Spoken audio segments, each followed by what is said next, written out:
400 Years Celebration, Inc. announces its first United Universal Dialogue, a conversation about Africa and African people around the world, Thursday, December 17th through Saturday, December 19th, from 9 a.m. to 12 p.m. Central Standard Time. You may join us via live stream on Facebook and YouTube at 400 Years Celebration, or visit our website at www.400yearscelebration.org. Special guests include Bishop Seth Olarte, founder and CEO of 400 Years Celebration, Inc., Bishop Adam J. Richardson, Senior Bishop of the AME Church, Bishop Lawrence Reddick, Senior Bishop of the CME Church, Bishop Kenneth Monroe, Presiding Prelate of the Eastern North Carolina Episcopal District of the AME Zion Church, and Bishop William Barber of the Repairers of the Breach and the Poor People's Campaign, along with Dr. Jonathan Weaver, Pan African Collective, Dr. Julius Garvey, Ms. Raina Cotterville, Ms. Janine Scott, and many more. Join us for this important conversation Thursday, December 17th through Saturday, December 19th from 9 a.m. to 12 p.m. Central Standard Time via social media at 400 Years Celebration. For more information, contact Dr. Kathy Thomas McFadden at catmcfadden at yahoo.com. That's KATMCFADDEN at yahoo.com.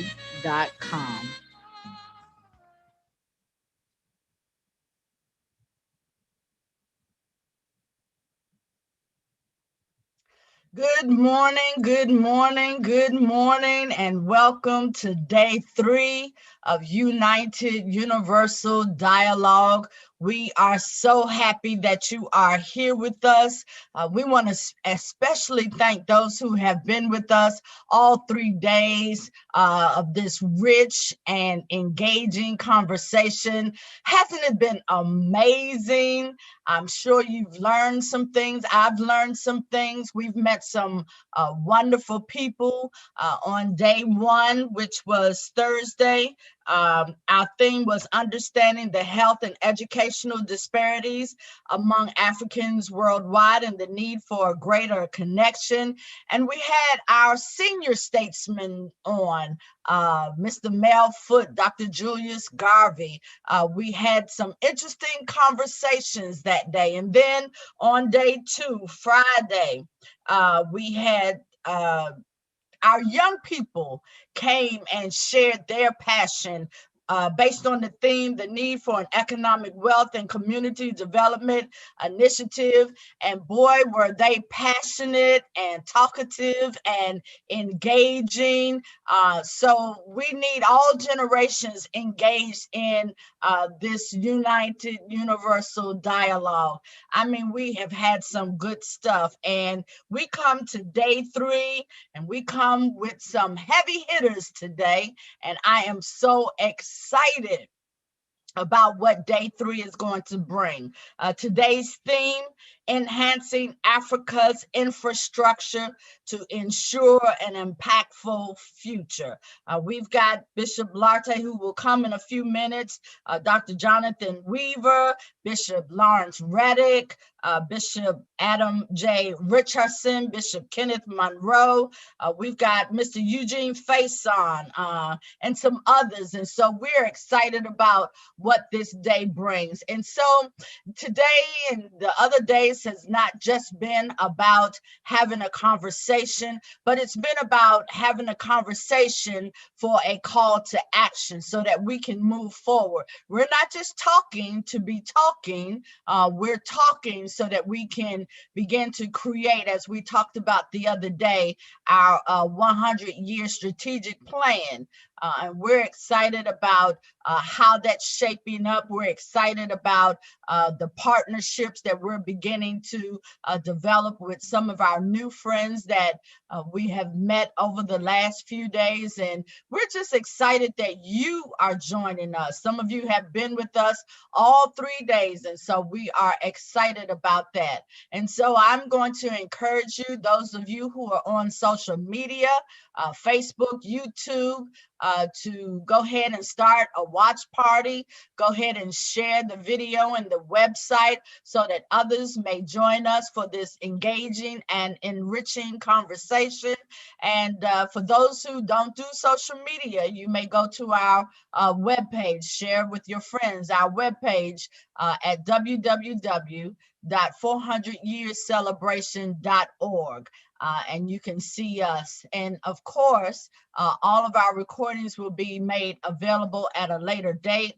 We are recording this because basically this is history. This is history for all of these entities who have a passion and a heart for working for Africa and all things Africa and African peoples around the world. This is a first of conversations that are bringing all of these people together. And so we dare not miss the opportunity to watch this again, see this again, share this with others who have similar likes and passions when it comes to Africa. 400 Years Celebration, for those of you who may not know, was created so that we could bring various entities together, athletics, politics, entertainment, education, the gamut, to begin to celebrate the accomplishments. We know that 401 years ago, when Africans were taken from their country and brought over here and enslaved. That was a travesty. That was a travesty. But since we've been here, 401 years, since we've been here, we've made many accomplishments. Some of the things that you enjoy every day that you cannot live without were created by African Americans. And so this organization was created to celebrate those accomplishments, but also to create awareness, to begin to educate our young people. We all realize that not all of our history is taught in school. And so it becomes our responsibility, as Ambassador Eric Hanna and others have said the other day, it becomes our responsibility to begin to teach and to share and to awaken African Americans in this country to our rich history, and then to begin to bridge the gap so that we know what's going on over in Africa, and so that we can begin to help one another as we grow. We're a powerful people here and there. But others have tried to convince us that we are not. We are not, but we know that we are. And so it's my pleasure to present to us this morning, who will make his own comments and several introductions, our CEO and founder of 400 Years Celebration. I often call him our fearless and visionary leader. And I do that because he's fearless. He doesn't fear anything or anybody. When it comes to an idea, he's just it comes, he goes to work, and he gets it done.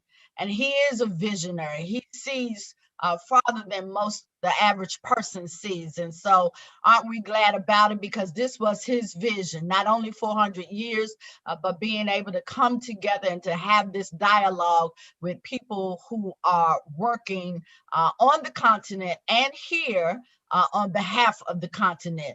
He is the 100th bishop in the line of succession in the African Methodist Episcopal Zion Church, and he happens to preside over the Alabama-Florida Episcopal District. And so it's my happy pleasure and privilege and honor to present the Right Reverend Bishop Seth O. Sibisai Lartey, who will come and greet us and make introductions. Bishop? Thank you so very much, Dr. McFadden. And I said to the people in Alabama, that the first quadrennium, the O in my initials or in my name was not going to be disclosed, but that in the second half we will do that. And since we've done that, it has been my joy to hear them call that name. But certainly this morning, I want to acknowledge our missionary supervisor, Mrs. Jacqueline Inez Williams-Lonte. We certainly want to acknowledge the presence of Bishop Richardson, Bishop Monroe, and all other ministers who are with us this morning. At this particular time, I want to just take a moment to present Bishop Lawrence Reddick. Bishop Lawrence Reddick is the 51st bishop elected in the Christian Methodist Episcopal Church. Bishop Reddick could not be with us physically this morning. He has sent us a message because of death in his life. His father in the ministry is being buried even as we are here this morning. And that was the only reason why Bishop Reddick is not here with us. But he is assigned to the 10th Episcopal area that includes Jamaica and Haiti. But with all of what one could say about Bishop Reddick, I want you to know that he is the senior bishop of the CME Church, one who is extremely humble, very, very efficient. We got to meet Bishop Reddick on a more up-close level when we served in West Africa, especially during the period of the Ebola crisis.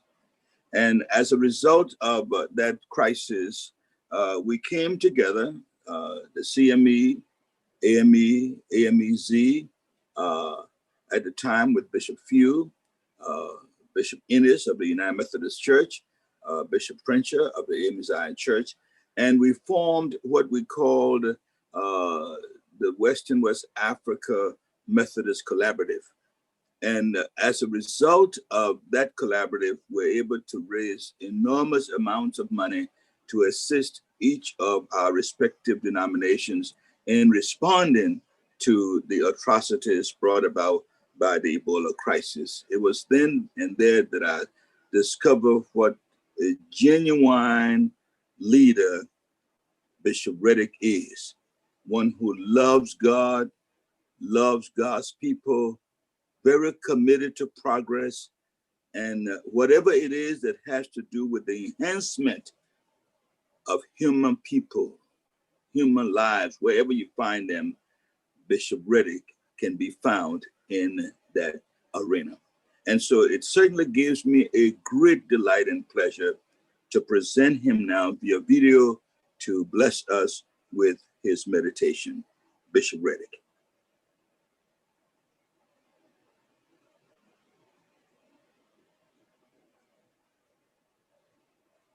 When the Christian Methodist Episcopal Church elected me bishop in 1998 and sent me on my first 4-year assignment, that assignment was to serve the people of Jamaica, Haiti, Liberia, Ghana, and Nigeria. Before it was over, I was like Uncle Remus's rabbit in the briar patch. No other assignment since has been so simultaneously promising, challenging, intriguing, inspiring, and often disappointing. Working not only with the African CME congregations of West Africa, but also with those of the African diaspora in Haiti and Jamaica, I became much more aware of our kinships across the globe, and I've never been the same. My first tour, a fact-finding mission to acquaint myself and see the work, was planned as a 2-week trip to Jamaica first and then Haiti second. At that time, my father, now deceased, was living in Huntsville, Alabama. And as I neared the end of the first week in Jamaica, I called him one night to tell him how things were going. I reminded him that I would be returning that Saturday from Montego Bay to Miami and then flying out immediately to go to Port-au-Prince, Haiti. They were both parts of the same ticketed trip. But my father stopped the conversation. He said, "You can't go to Haiti next week." I reminded him that I could and I would. I already had the ticket. "No," he said, "there's a hurricane headed to Haiti. You can't go to Haiti next week." I was baffled. "Are you sure about a hurricane?" I said. "Yes," he answered. "I'm watching it here on the Weather Channel." My father was a retired pastor and worked for NASA, but his other love was horticulture and agriculture. And as he grew older in years and more feeble, he spent his days watching and listening to the Weather Channel. I knew he knew what he was talking about. The next day, I went to the airport in Montego Bay to change my ticket so that I would not go into Haiti in danger.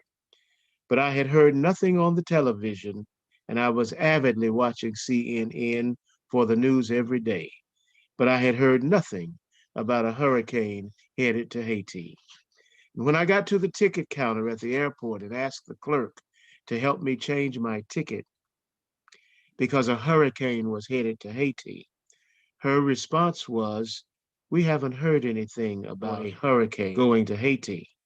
She asked the clerks alongside her. No one knew about a hurricane headed to Haiti. She began to work the keys of her computer, and within a few minutes she said with surprise, "You're right. There is a hurricane headed to Haiti." She immediately then changed the ticket. She had not known. Her airline's executives had not sent out an alert about it. I had watched the news and the weather each day and knew nothing about it. It was just the old man watching the Weather Channel that kept me from embarking on a trip into a hurricane. That's when I learned that the Western world cares very little about Haiti, a country of the African diaspora. And as I began to delve deeper into the wonder of why, I realized that since 1804, when enslaved persons freed themselves in Haiti and overturned their masters, so to speak, Southern plantation owners in the U.S. did not want the word of the independence in Haiti to reach enslaved persons in the United States, and it still continues that way. If you notice, there's almost never good news out of Haiti. All of the news they give us from Haiti is bad news. And many of us in the United States, even Black people in the United States, have been very cautious and standoffish about Haitian immigrants and Haitian culture.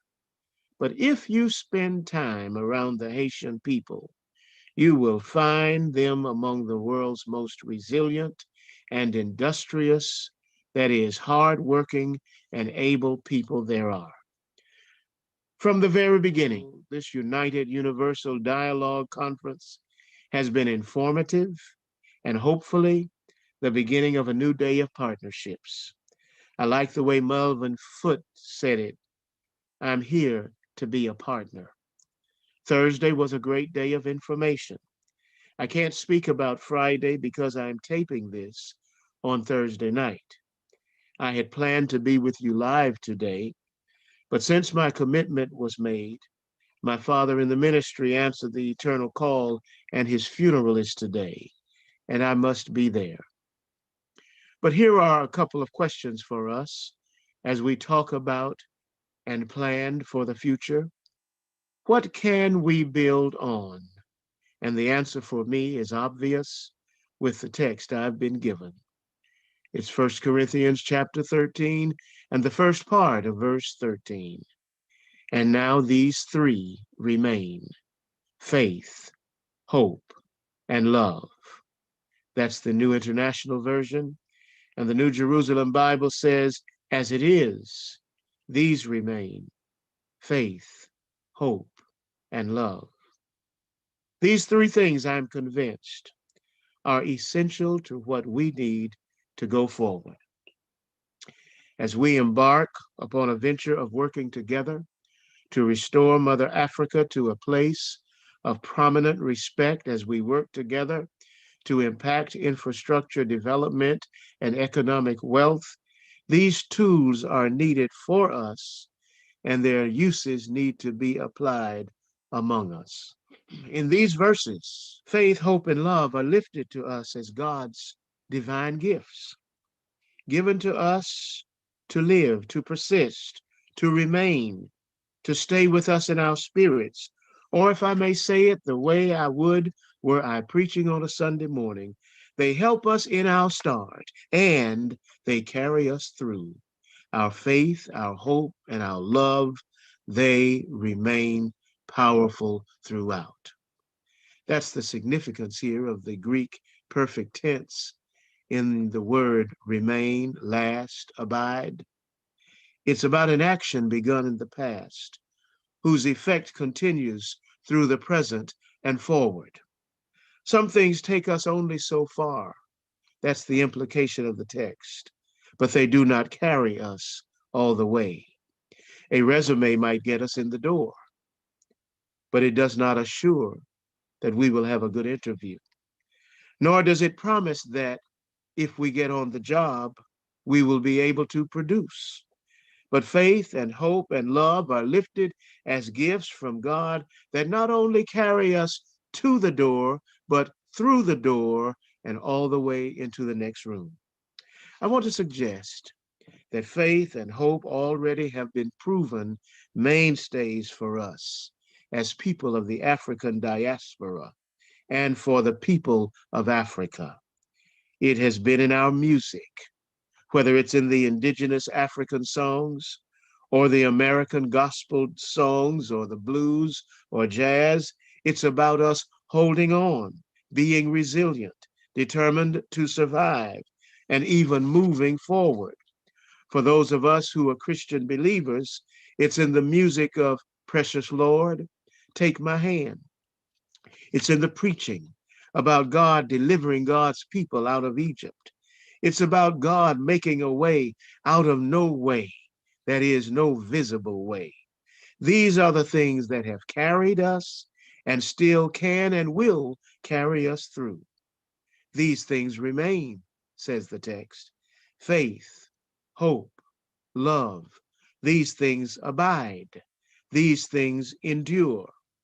This verb describes something that was done in the past, but which has effects that are permanent and continue into the present and the future.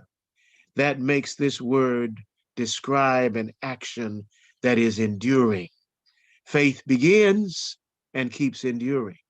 Hope begins and keeps enduring. Love begins and keeps enduring. Now, to be clear, faith, hope, love, these three are not the only things that began and continue to exist. We know that God's providence endures. We know that God's mercy endures. We know that God's grace endures. We know that God's truth endures. But this text has a context that is speaking, and I believe it is not so much unlike our own context. In the biblical context, God is using Paul to address the subject of things important to the life of Corinth, a gifted church, because a lot was going on that was not inspired by the gifts. And he is warning them that if they are not careful, they will end up focusing on things that are minor, and they will lose the major. Focus seems to always be problematic, but not impossible for us as a church people, as people in general. But I use the scripture to remind us that the people of the church then were very much like we are now.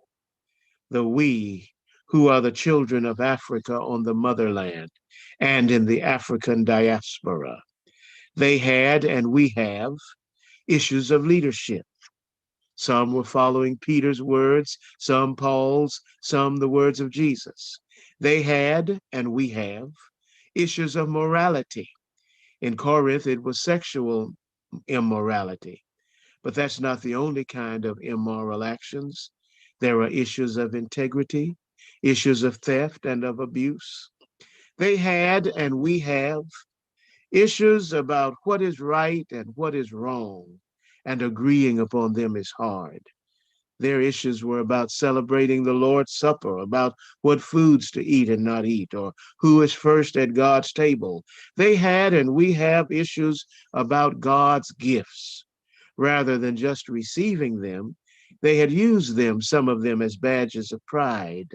The gifts of tongues, the gifts of prophecy, the gifts of organization, and other gifts.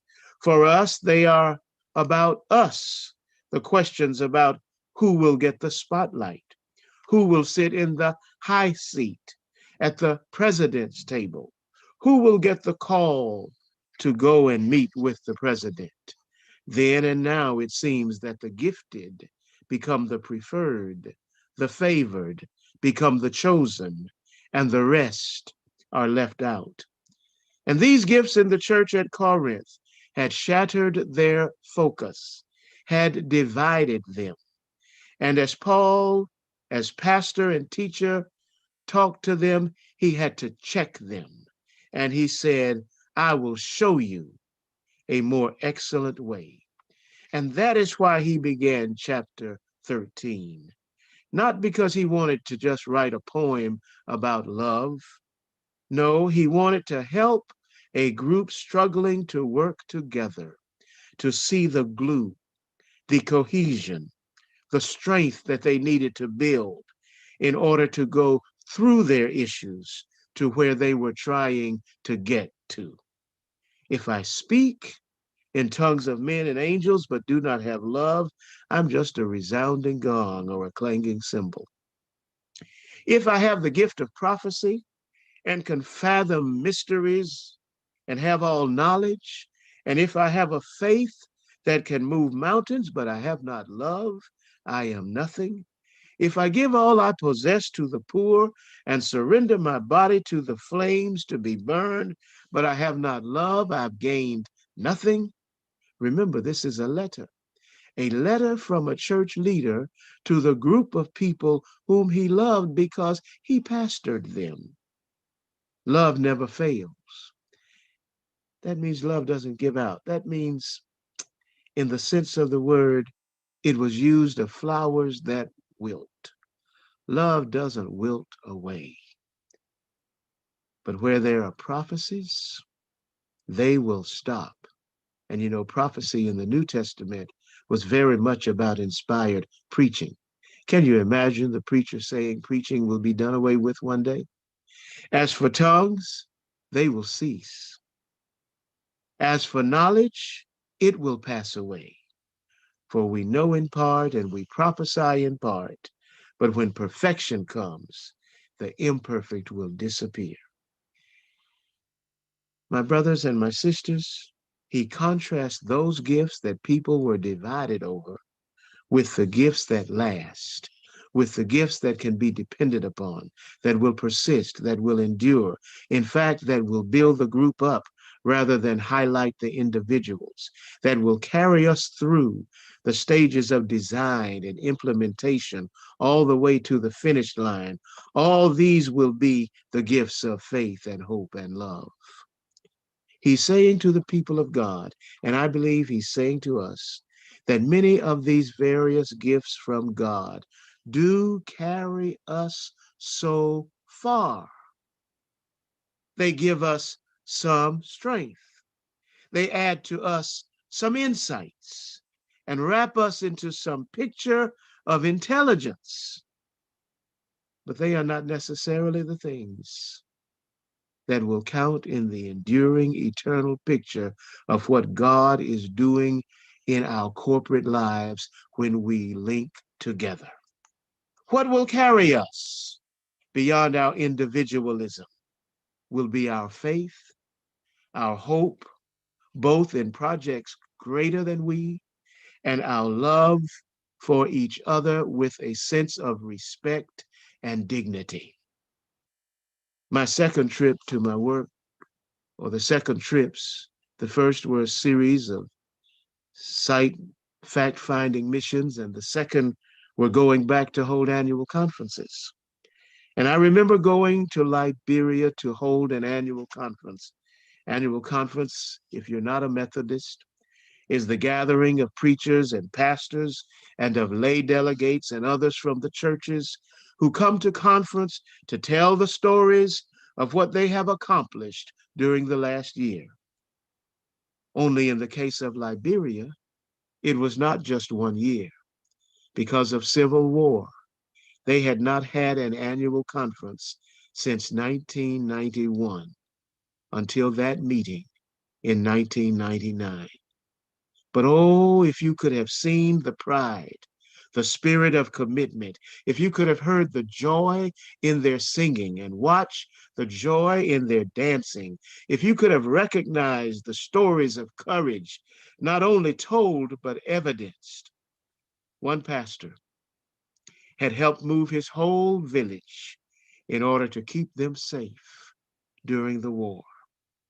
In our case, as a denomination, in every non-U.S. field, we have an indigenous leader whom we call the mission supervisor.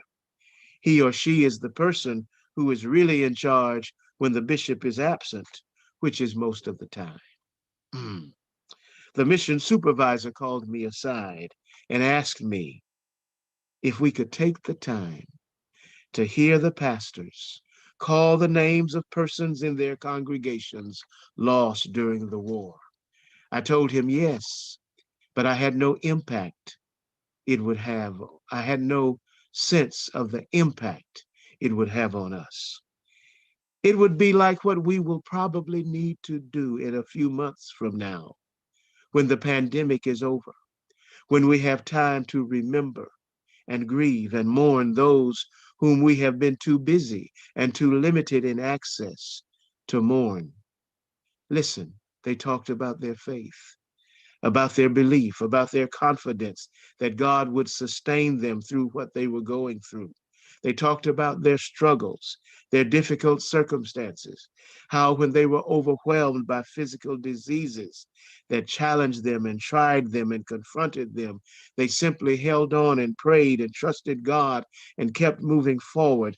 And when they saw that God had a way of delivering them, not around the trouble, but through the trouble, they rejoiced when they were on the other side of it. Faith and hope were evidenced with great power. But the mission supervisor had asked me to give them the next gift, that superior gift, the willingness to stop our business meeting and listen to the people talk, listen to their hearts, their souls, their worn spirits that had been in battle for not just the number of months we have battled COVID, but in battle for 8 long years. And that listening required that other gift, the gift that is patient, the gift that is kind, the gift that is not condescending, the gift that is not so westernized that it belittles the contributions of others, the gift that moves us beyond our own self-hating into hating others. It is the gift of love. It does not envy. It does not boast. It is not proud. It does not make itself rude. It is not self-seeking. It is not easily angered. It keeps no record of wrongs. It does not delight in evil, but rejoices with the truth. It always, this scripture says, protects, trusts, hopes, and perseveres. It never fails. It never wilts, or it never stops loving. And I speak not here about the feeling of love. I'm speaking about the actions that are love, because love is something that we do or choose not to do that shows the action opposite love. Surely at this Advent season, we see love in action, not talk. When Joseph broadly faces the circumstances and knows he must face the critics who want to ask him scandalous questions. When Mary likewise faces the critics because she knows the truth of who she is and the worth with which she stands before God. And when Joseph acts in faith and hope and in love to take his wife and son to Egypt in safety. Likewise, brothers and sisters, God calls us now to rely upon God's gifts of knowledge, yes, and faith and encouragement and hope, and in sincerity and in love, to strengthen and hold each other up, to build each other up, to look down upon no one, no group, no nation, and demand that no one look down upon us, but in mutual respect and sincere willingness to hold each other up in genuine loving actions to move forward an agenda that works to build all of us. That's the commitment we should leave this conference with. Amen. Wow. Praise God, from whom all blessings flow. Usually, when we are in the confines of a worship setting, this is a moment that we move into a space called the invitation to Christian discipleship. In other words, you have heard the word, you've heard God's truth. The question, what are you going to do with it? And certainly from what we've heard today, it gives us exactly what we need to know if we're going to do the work of this united universal dialogue. It is indeed a work of love, faith, and hope. Thank you, Bishop Reddick, and to all of you, we say thank you. We hope that you received and you are going to process, and not only that, but that you will effectively respond. And as you said, this love is not just verbal, but one that is of action. Thank you. Thank you so much. As we move on now, we are again blessed this morning. As I was thinking about today's activities, I said to myself, look at God in operation. Do you know that today, before this day ends, we would have had all in one place at the same time the senior bishop of the CME Church, the senior bishop of the AME Church, and the senior bishop of the AME Zion Church through Bishop Kenneth Monroe. Only God could have orchestrated that, to have all of these senior bishops here today at the same time, because they all have tremendous work on the continent. And that's one of the reasons why we had them to come to share, because of the work that they have both on the continent as well as here in the States and other parts wherever Black people are. But at this time, it gives me a great delight to present to us two very distinct individuals. Let me first present Bishop Adam Jefferson Richardson Jr., who is going to respond to the principal presenter this morning.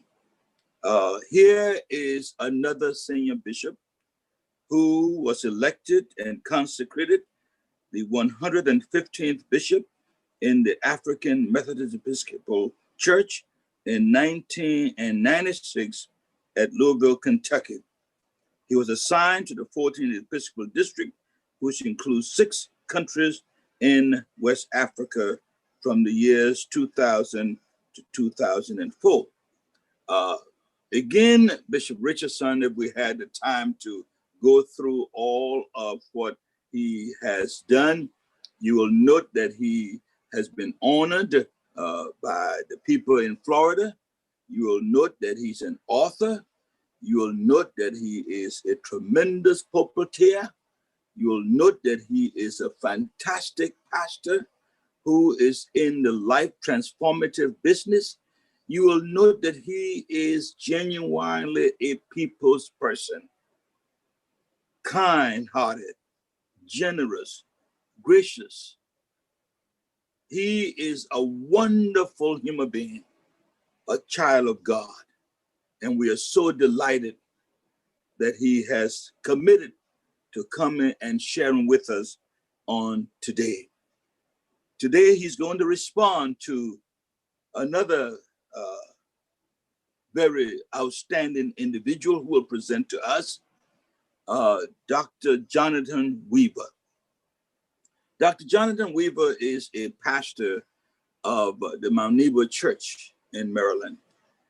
He is one that you will never ever know upon encountering him that he has been involved in the work on the continent so many, many years.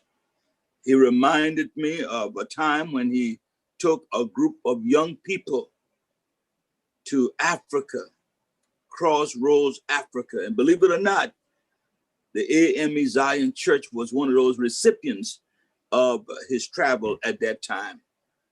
And since meeting him, you will never ever know that Dr. Weaver is so well connected, both here on the continent, in America, as well as on the continent.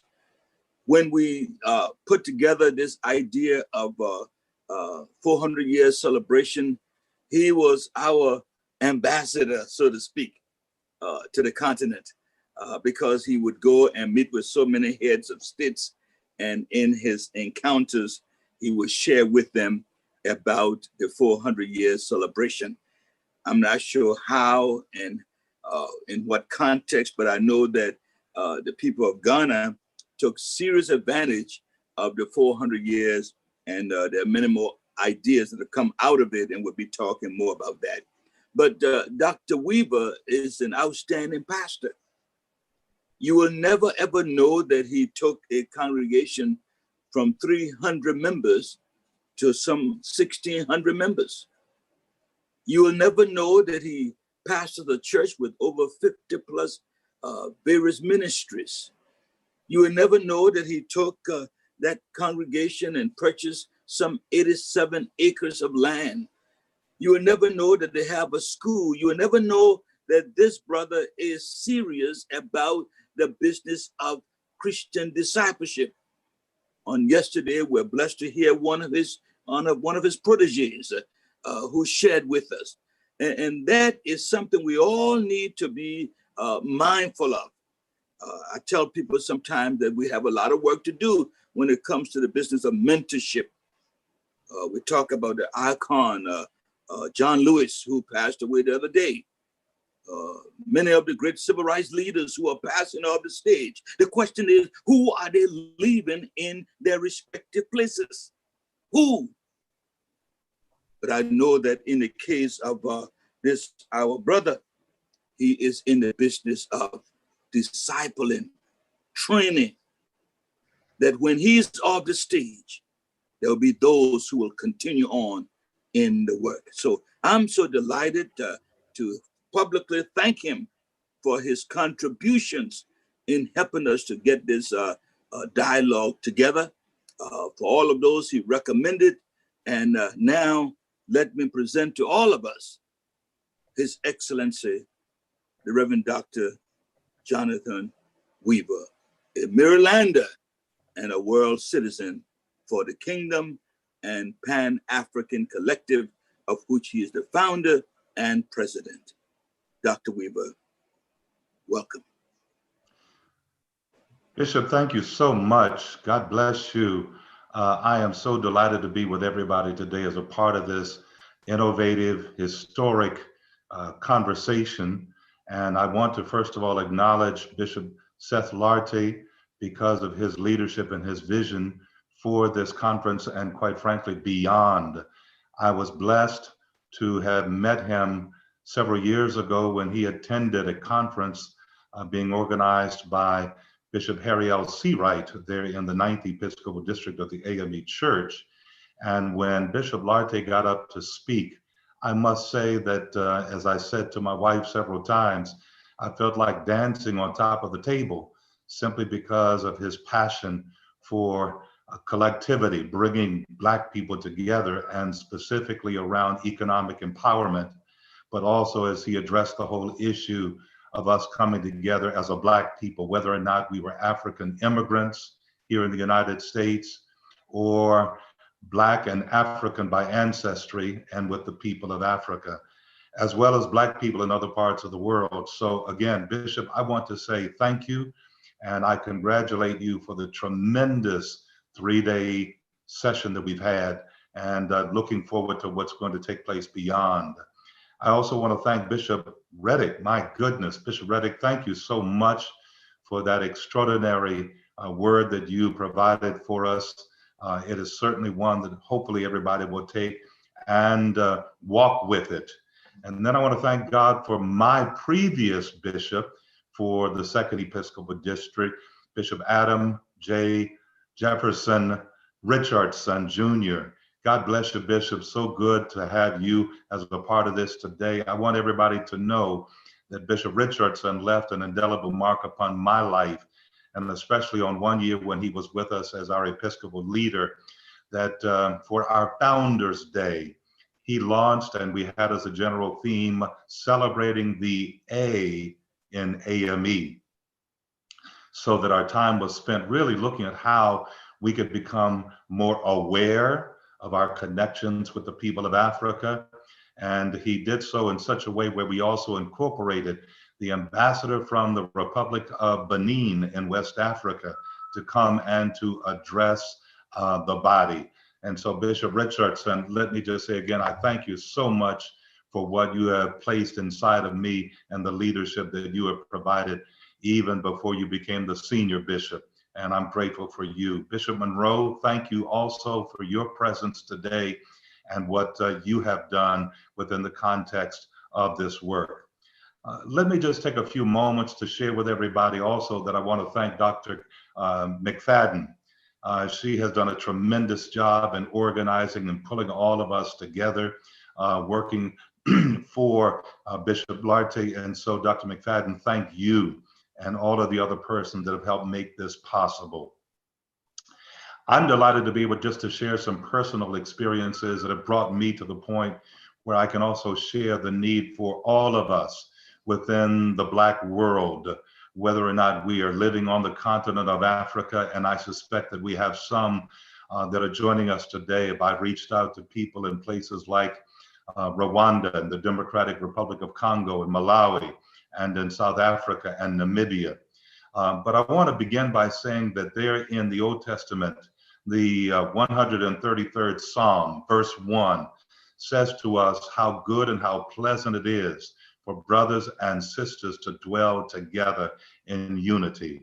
And so I know that Bishop Lartey has as the goal, the vision for us to do just that we would do some practical things. Again, Bishop Reddick, thank you for sharing with us the need for us to go beyond simply hearing, but indeed that we are to be doers of the word. And I'd like to share a few other things about that in just a moment.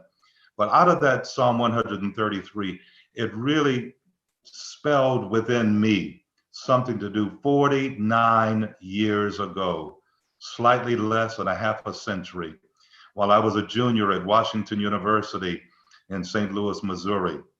And there on one occasion, there was a group of the Black students They were there huddled around a photo album. And I had just come from a class and I decided to walk over to where they were. And sure enough, it was an album containing pictures of one of the students' experiences in Africa the previous summer. And it turns out that her name, Dr. Quita Drain, actually, she was not a doctor at the time, but she subsequently became a doctor within the Veterans Administration. And she had spent the summer participating in a program called Operation Crossroads Africa. And by the way, I certainly would want to encourage particularly our young people to consider this program. And I spent the summer in 1971 in Nigeria working on building a health clinic along with 7 other university students from around the United States. That organization, Operation Crossroads Africa, was established by a Black Presbyterian pastor in Harlem named Church of the Master. And Dr. James Robinson had spent his earlier years in the early 1950s traveling in and out of Africa. And he was so inspired by what he saw about the emerging nations and those that were yet to be independent, but moving in that direction. And he wanted to find a way to provide an avenue for young people here in America that they might be able to go and to become sensitive to these emerging nations. Well, I went in 1971, 13 years after Crossroads Africa sent their first group of young people to Ghana, as a matter of fact. And there are 2 things that Dr. Robinson said that have stayed with me. First of all, he said that the darkest thing about Africa is America's ignorance of it. And how sad that is that here we are in the year of 2020. And in fact, we still have that sentiment that is true even today. We saw that even among some of the leaders within this current administration having that kind of mindset. But it has not been limited, unfortunately, by people within governmental circles. The second thing that he said was that while you may leave Africa, as he was referencing those of us that were going to serve as volunteers, he said, Africa will never leave you. And that has been true for me. And so for the last 49 years, I have been working with or working in Africa. I've now covered 40 different nations, and I've been blessed by those experiences. And I want to say to all of us that are gathered here today, that I hope and pray that you will be inspired to do something in a very tangible way. And I'd like to be able to share with you some ways in which I think you can do it. We certainly can do it by encouraging even now young people, for those of us that are pastors or those of us that are in some organization or within our neighborhood or within our own family, to encourage some of our young people to in fact participate in this extraordinary program called Crossroads Africa. Google it and you will see where it's possible. Now, of course, with the current pandemic, they're not going to be having programs in all likelihood for this summer, but indeed at some time in the future when God makes it available, there will be young people that will be a beneficiary of this extraordinary program. Over the years, 11,000 young people, most of whom are in colleges and universities, have indeed participated in this program. And so therefore, I would encourage us to consider having our young people to participate in that kind of program. Serving through Crossroads Africa sooner led me to, as I experienced and called to be within the ministry, within the AME context, that I subsequently became the executive director for the Service and Development Agency, the developmental agency for the AME Church, and where, in fact, Bishop Reddick, I spent time there in Haiti, helping with a child survival project, and also galvanizing support through the AME Church, and also having pastors and members of our churches to visit with me to be able to support schools that are owned and operated by the AME Church there in Haiti. Subsequent to that, within my own church, we decided to engage in mission trips. And ultimately, starting in 2012, we have now broadened our perspective so that we not only have members of our own church, but others within the framework of the AME Church and even outside of the AME Church. We've had brothers and sisters within the Baptist Church and independent Black churches. And we've even had one brother who is of the Muslim faith that has joined us on these trips. And specifically, we've gone to places like Rwanda, the Democratic Republic of Congo, and also to Malawi. How we ended up doing this in terms of framing it within the context of medical missions happened to be hearing from our brothers and sisters in those countries and seeking to receive support that may be able to help them. Lo and behold, one of the members of our church, Dr. Raymond Nelson, has been a cardiologist for over 35 years. And he heard the call that I made from the pulpit on one Sunday morning, encouraging people from Greater Mount Nebo to participate in this first medical mission trip back in 2012. He responded to the call. And I must tell you that at the end of that 2-week assignment, where we were there in Rwanda and Congo, before we got to the airport, Dr. Nelson turned to me and said, "Pastor, do you know how it is that I ended up coming on this trip?" And I said, "No." He responded by telling me that, well, after you had made the appeal from the pulpit, for my birthday, my wife gave me an airplane ticket to go to Rwanda. And he said, before then, I hadn't thought about going to Africa, had not even considered going to Africa, but because of you and then my wife buying the ticket, I'm here. And he said, now I have a question for you, and that is, when are we coming back? And we have now been back to Rwanda and Congo. We added even Malawi, but we've done this now for 10 years, 2 weeks each year. We have now provided medical care for over 22,000 people. 95% of them had never seen a doctor before. And so that leads me to say, after hearing Bishop Reddick again and hearing Bishop Lartey, that we really do need to be about action, that we about doers of the word. I want to encourage anyone that may be interested in even being a part of the medical missions projects that we've had to please feel free doing so. We've even had 2 medical missions trips to Haiti. But I think to broaden this, I hope that within our various denominations, whether or not it's the AME Zion Church, the AME Church, the CME Church, the Baptist tradition, yes, even our Muslim brothers and sisters, that we will think about as leaders, encouraging and developing missions trips. What a difference it will make in the lives, not only of our brothers and sisters in Africa or in places like Haiti, but it will have a profound impact on our brothers and sisters here in America. And it just might spark them to want to also get others to be a part of this effort.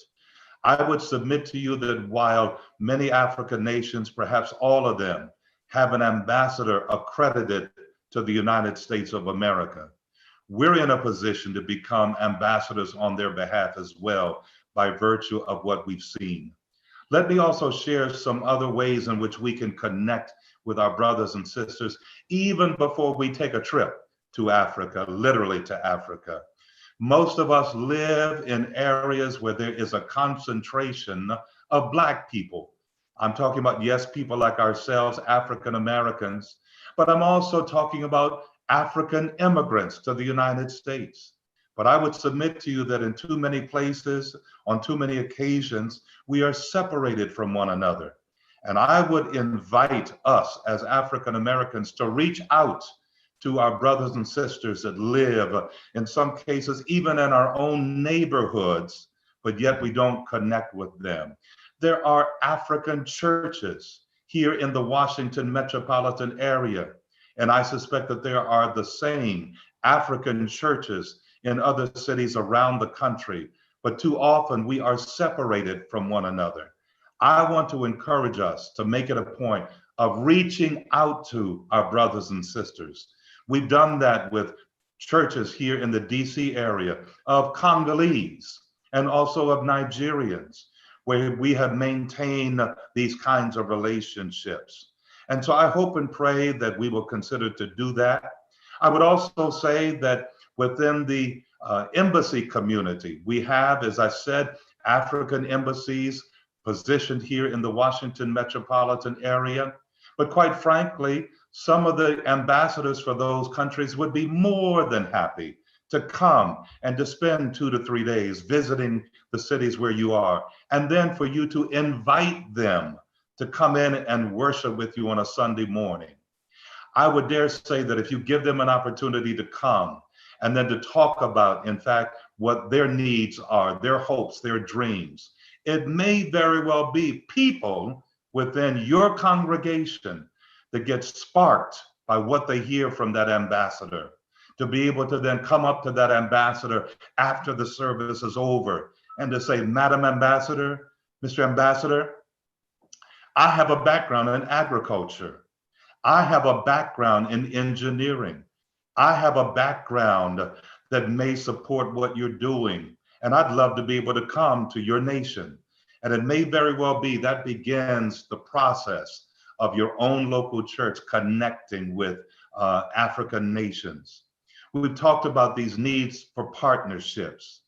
And let me just add, therefore, that over the last 20 years, through this organization that I founded, again through the inspiration of Dr. James Robinson, based upon that first trip I took 49 years ago, so that we now have something called the Pan-African Collective, where we meet monthly in order to bring people together from universities, from indeed corporations, as well as persons from other faith groups and from other churches, so that we can share information about Africa and to create connections and partnerships. And we have Zoom meetings on the third Saturday of each month. I would encourage our listeners and those that are watching us to join us by simply going to panafricancollective.org, and you'll be able to learn more about what we're doing. That's why I was so excited to be a part of this universal dialogue started by Bishop Seth Lartey. And I want him to know, like my friend Mel Foote, that I am here for the long haul, and I want to be able to do everything I can. That is why also I shared with Bishop Lartey that I'm now a member of the board of directors of Mercy Ships, this organization that has been involved in providing surgical procedures from a floating hospital on the west coast of Africa and the east coast of Africa for 40 years.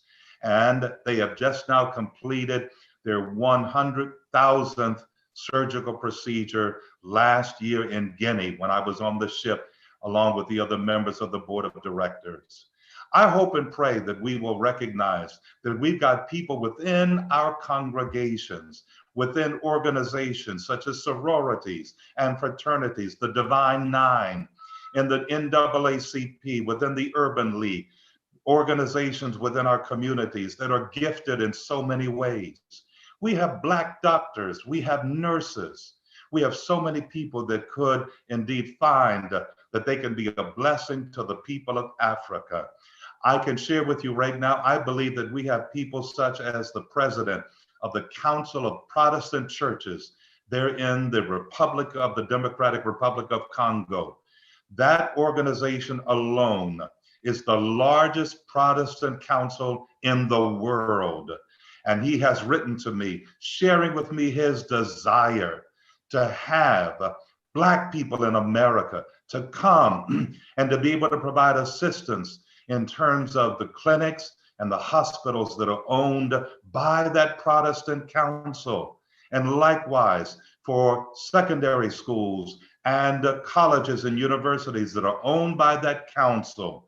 And so this is also an appeal for us to be able to do that. Likewise, they're in Angola, the Council of Churches of Angola, led by a woman, has put out the appeal so that we can provide support here in the United States for them. Case in point, she has asked me whether or not we could identify people that could assist helping to make sure that people in Angola are emotionally and mentally healthy. And I was able to obtain several Black psychologists that have been able to engage in Zoom gatherings for the people of Angola, members of the churches there. And it's been very, very successful. And so we're going to continue in doing that. And I would say to all of us today, as I'd like to just close by saying that there in the Old Testament, Zechariah says, in effect, do not despise small beginnings. And in fact, I would also say that even though now this has been a 3-day conference that has brought together people from around the world, and it may seem like it's a relatively small number of people, I would submit to you that we ought not despise this small beginning, because we can then transition from the Old Testament into the New Testament. And here we are during this Advent season, preparing to celebrate the birth of our Lord and Savior, Jesus Christ, which took place over 2,000 years ago. But I would also like to add to that, that while he was here with that earthly ministry for 33 years, before he left this earth, he turned to his disciples, he turned to his followers and said, greater things shall you do.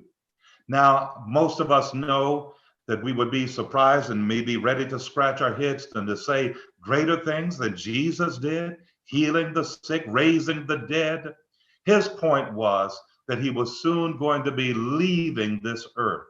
And so therefore, there were going to be people that he would never encounter physically, that there were going to be places that he never would have been able to go. And here we are now, 2,000 years later, brought together through this dialogue.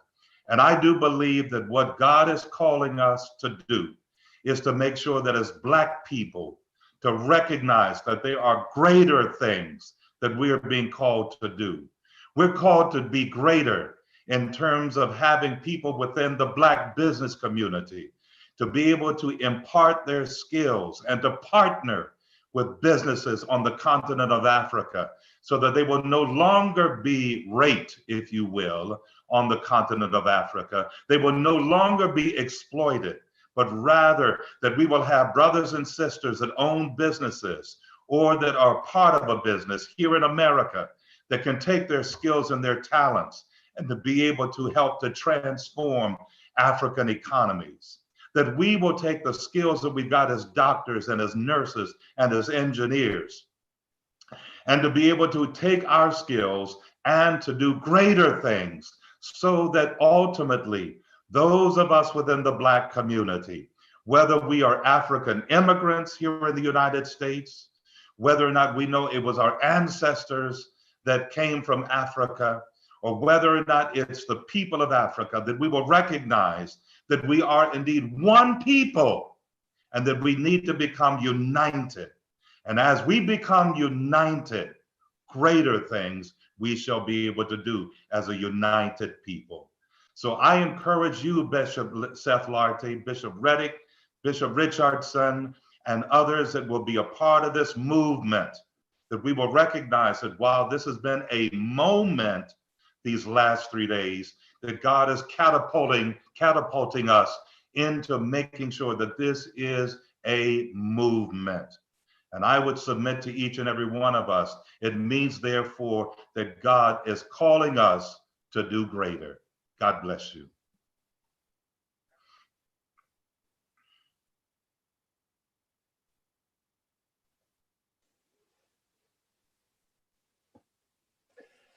Let me begin by expressing appreciation to Dr. Weaver for his exceptional presentation here today.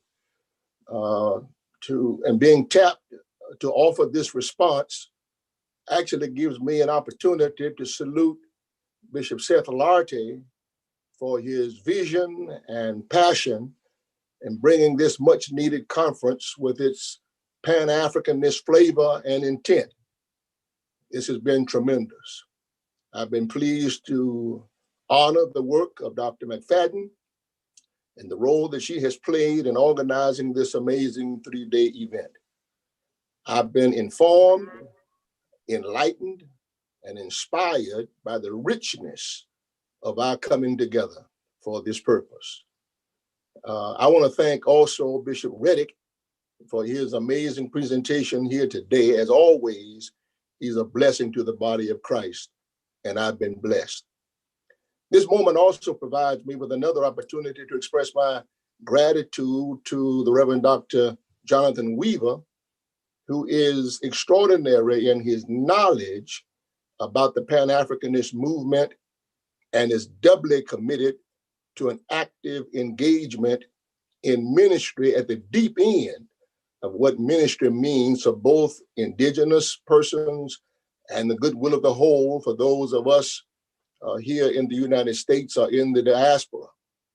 His relationship to the collective banking organization, as well as now the Pan-Africanist Collective. I was his bishop, as he said, for 8 years, and I know the pragmatism of his work and of his worldview. As he indicated, he chaired a district-wide event under the theme emphasizing the A in AME. I believe emphasizing the A is what this conference is about, dealing with United Universal Dialogue. I served as a bishop in Africa for 8 years, first in West Africa, then 4 years in the Republic of South Africa, headquartered in Johannesburg. 30 years ago, however, I stepped on the continent of Africa for the first time. The flight landed in Nigeria, but after a brief period on the ground, we proceeded to Ghana.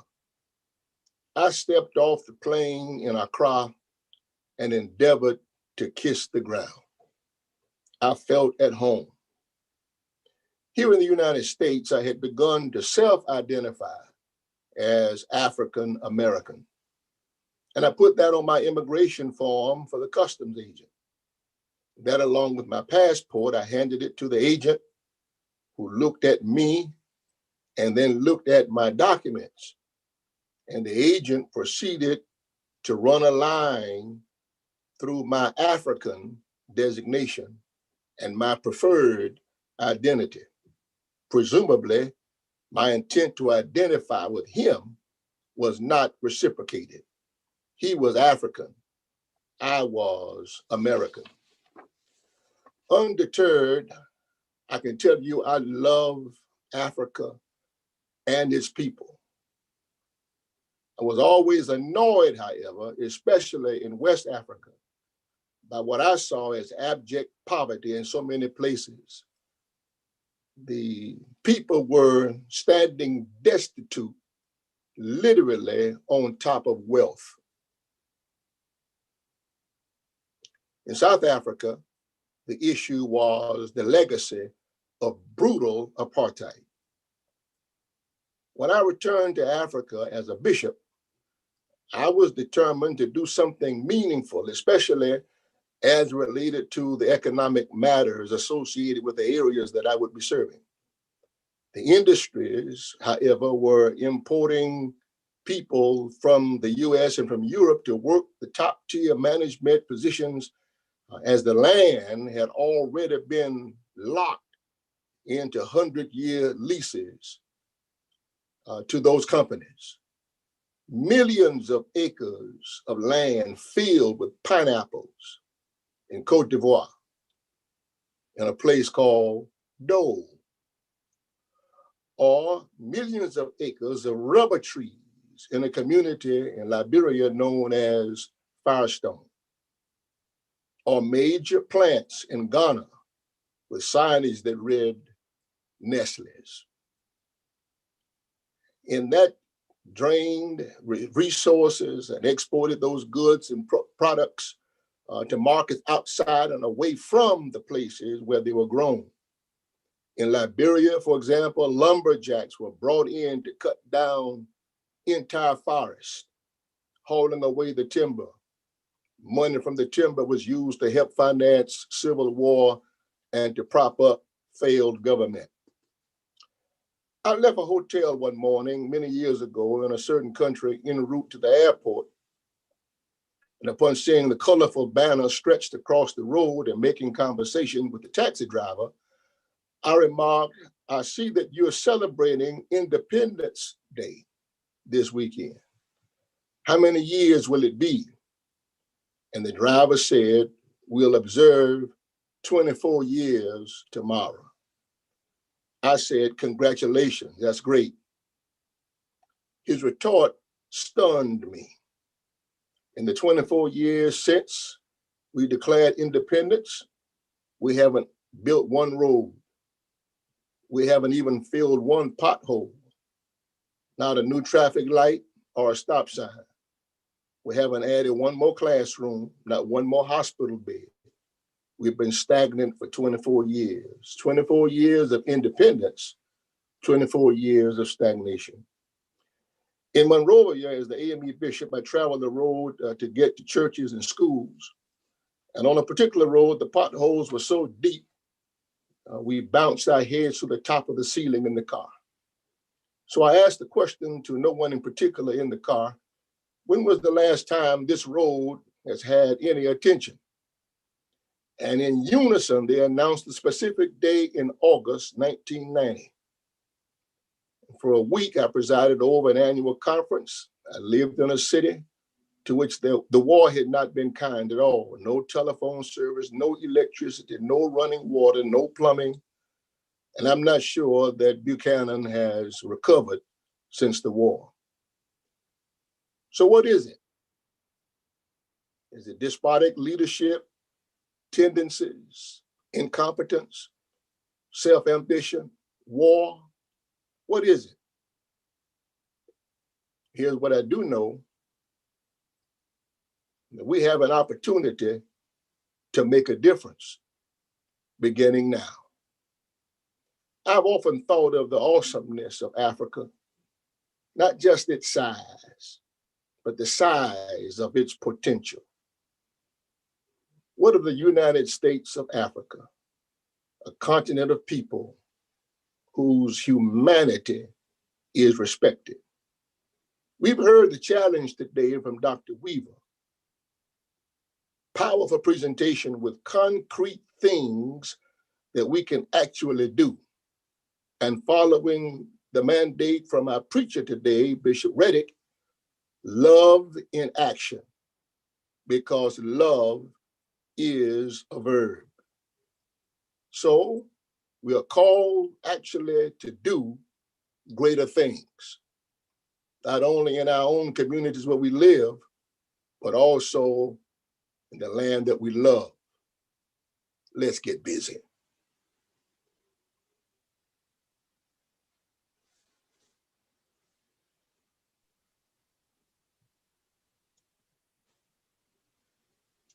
Thank you so much to Bishop Richardson. Thank you so much to Dr. Weaver and Bishop Reddick for those powerful words this morning, for charging us and challenging us of what it is that we can do. And that's one of the things that I have admired about all of our speakers this week.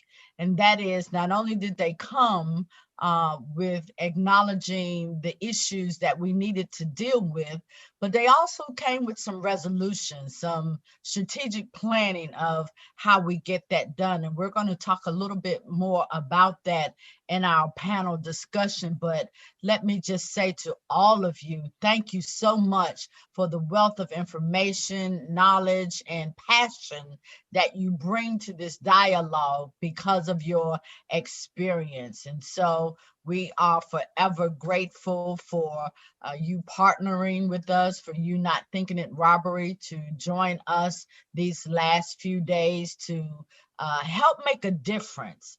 I loved some of the things that Dr. Weaver talked about, and we'll again talk about it during the panel discussion. because we've seen over the last 3 days, there is something that we can do, and there is no excuse. And as Bishop Reddick said, love in action. We need to begin to, as we often like to say here in America, put our money where our mouth is. And so we are grateful for all that you have done. We are going to take a little break, and we are going to share with you a couple of videos. And then when we come back, we're going to have our panel discussion and then our responses to the panel discussion and to the day. And so again, if you're on Facebook, YouTube, please put your comments in the chat. If you have any questions, we will get to those questions. Start a watch party, invite somebody to come and to join us in this important dialogue, this important conversation. And as you can see from the presentations and the comments, it's not just a dialogue. We are calling ourselves to action. So enjoy about a 10-minute break, come back, ready to engage our panelists and our presenters in an enriching dialogue.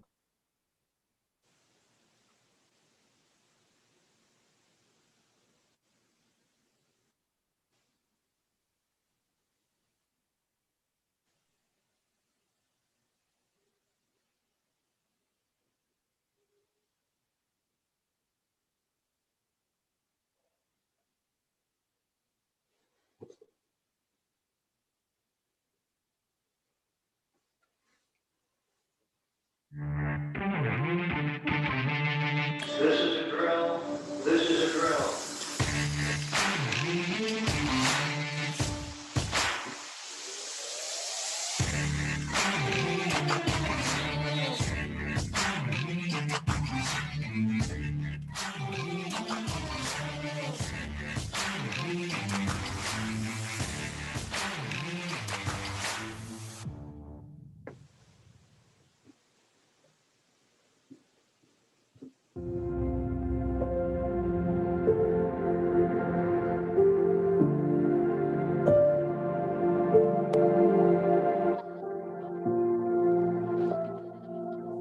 L'école, les pieds faisaient mal, donc ça m'empêchait. Il fallait toujours que j'emprunte la moto pour arriver à l'école.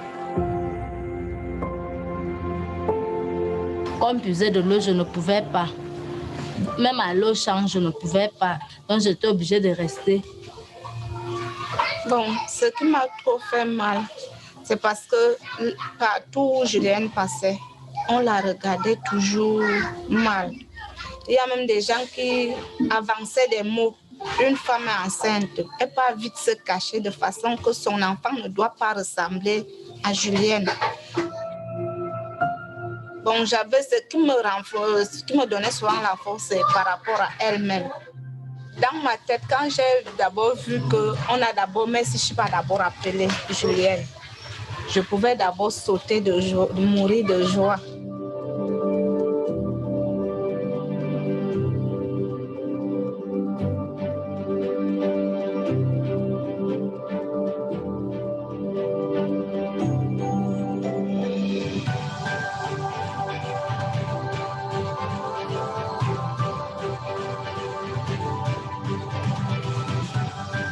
Je n'avais même pas eu même un peu de soucis quelque part. Mais je sais qu'ici, là, elle peut déjà s'en sortir dans sa vie sans problème. Maintenant, c'est que je peux y aller marcher avec mes amis. Peut-être que si on va aller se balader, je n'aurais plus besoin de leur dire qu'attendez un peu, je m'assois pour me reposer. Je peux y aller marcher comme je veux.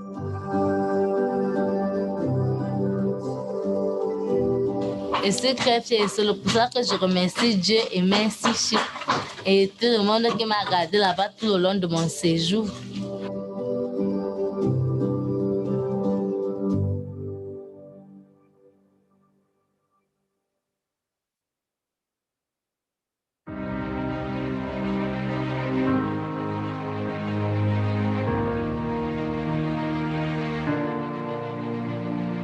Almost 40 years ago, I took my first trip from Lausanne, Switzerland by train to Italy to look at ships. I listed some of the things that I didn't know or that I'd heard. Things like, you can't do that. It's way too expensive. I didn't know where we would find a crew.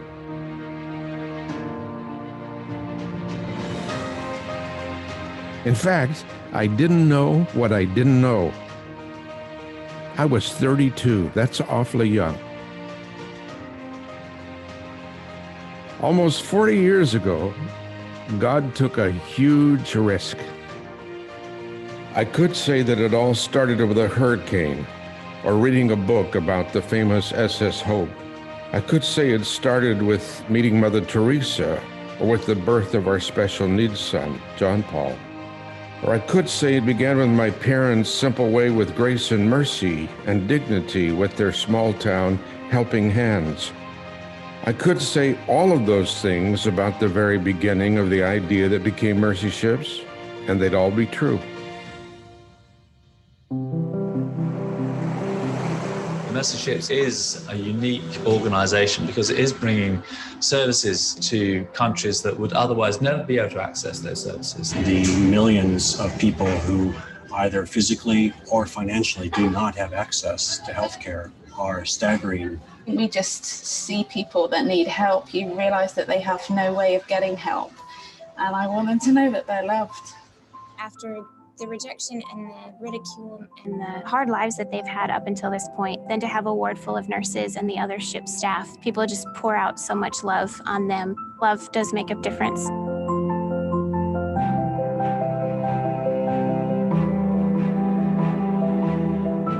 People say to me, well, there's all these millions. How do you think you can change that? And we can change the individuals one life at a time.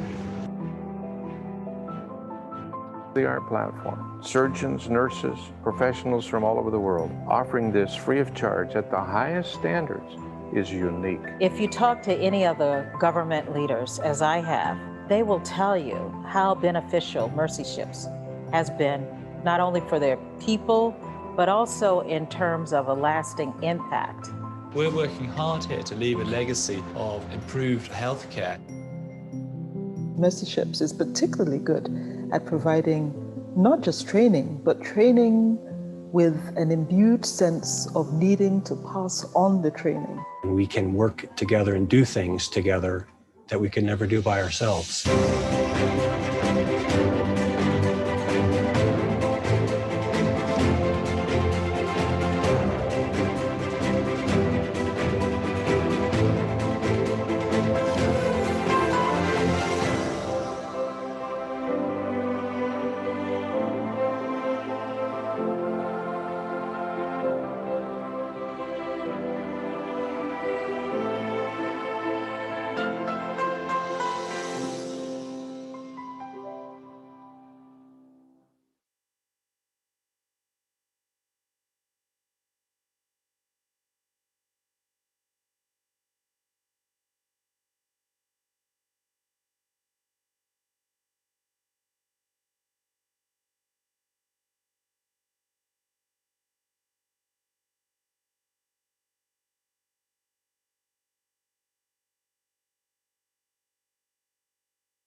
More than 400 years ago, Africans were brought to this country and enslaved.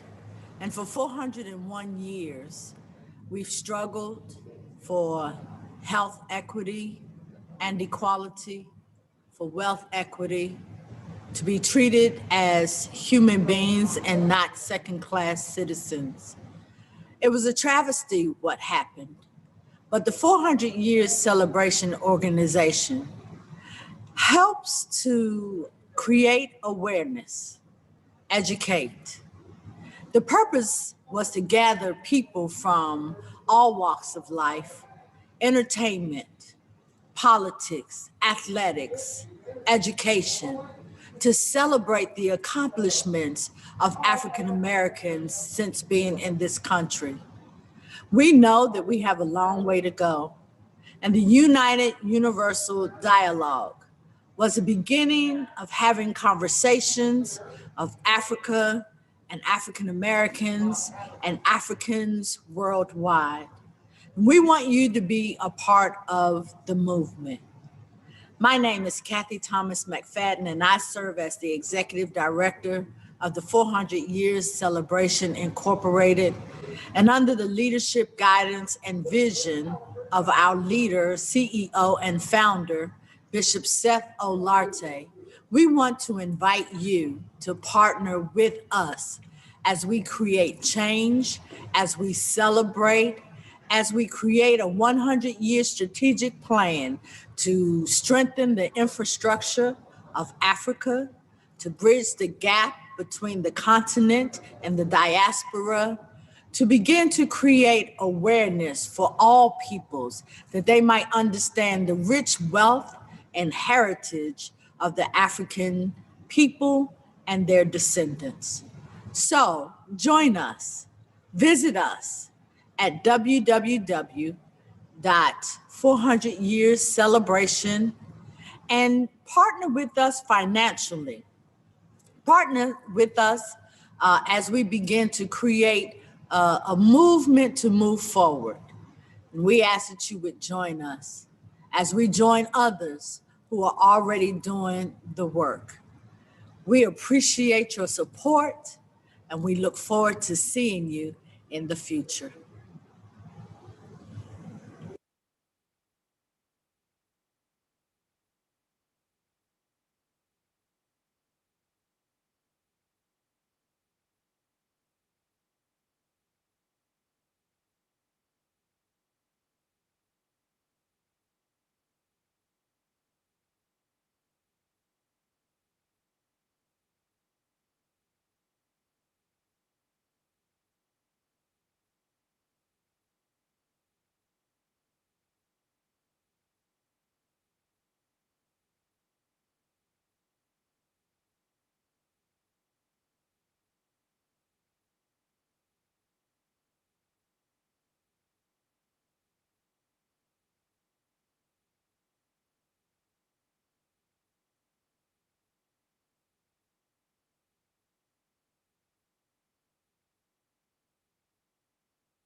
Welcome back, welcome back, welcome back. I hope that you enjoyed your little break, and I hope that you enjoyed the videos that were shared with you.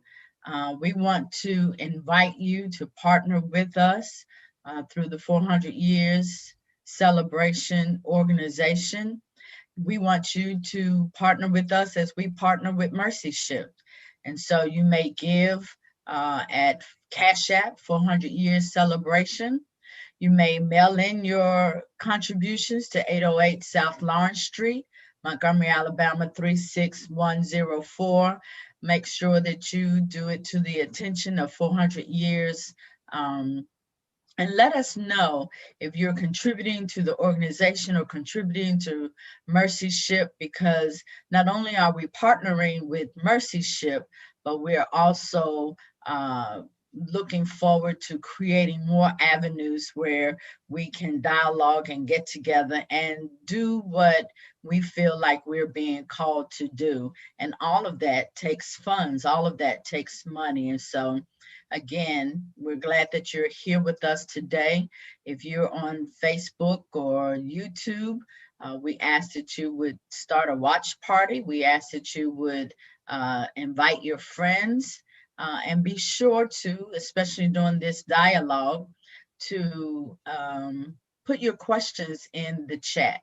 And so we're going to invite all of our panelists, including Dr. Weaver and Bishop Lartey, to join us as we begin with our panel discussion.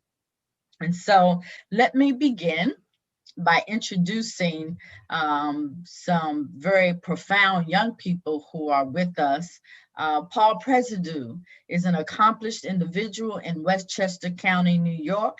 He currently serves as the Young Professional Chairman for the United Nations Association of Westchester and on the National Committee of Young Professionals for the United Nations Association of the United States of America. He currently resides in the city of New Rochelle, New York, and is the son of two immigrants. His mother is an Afro-Colombian and father is Haitian. Paul's background is in climate activism, as he currently works for the Federated Conservationists of Westchester County as their student and youth network coordinator. His many years of activism has resulted in him receiving numerous accolades, including being named the top 22 under 30 young professional wonderkind by Westchester Magazine and a top 40 under 40 Latino rising star by the Hispanic Coalition of New York Incorporated. Wow, how powerful.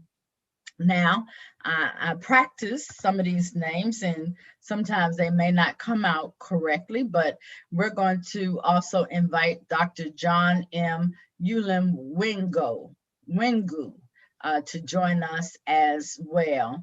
He is a senior research fellow at the International Food Policy Research Institute. Dr. Ulim Wengu holds a PhD in agricultural economics and master in economics from Ohio State University and a master in development economics from Williams College. His research interests include poverty dynamics, agricultural productivity, and rural development. Since 2007, he has been involved in strategic research on the transformation of agricultural sector in Africa under the Comprehensive Africa Agricultural Development Program agenda. He is currently the Africa-wide coordinator of the Regional Strategic Analysis and Knowledge Support System. He is also a very busy person with us. Next, we want to bring on Mr. Eugene Faison, who is the principal chair of DGrid Energy, LLC. He is the founder and chief executive officer of Premier Cold Chain Solutions, provider and maker of solar cold chain products designed and manufactured to solve post-harvest loss challenges in agriculture, dairy, fisheries, and any temperature-sensitive product sector. DeGrid is a social enterprise with metrics to impact beneficiaries' lives through food security and improved nutrition, currently distributed in Rwanda, the Democratic Republic of the Congo, and Zambia for food security. And we apologize, but that our last presenter, Mr. Jonathan Nwu, who is also part of the UN Young Professionals program. We want to thank Dr. Brenda Smith from the AME Zion Church for giving us those connections. And so we're going to bring all of our panelists on, and I'm sure they're going to correct me about how to say their names, along with Bishop Lartey and Dr. Weaver. We're going to go ahead and bring them on as we begin our panel discussion.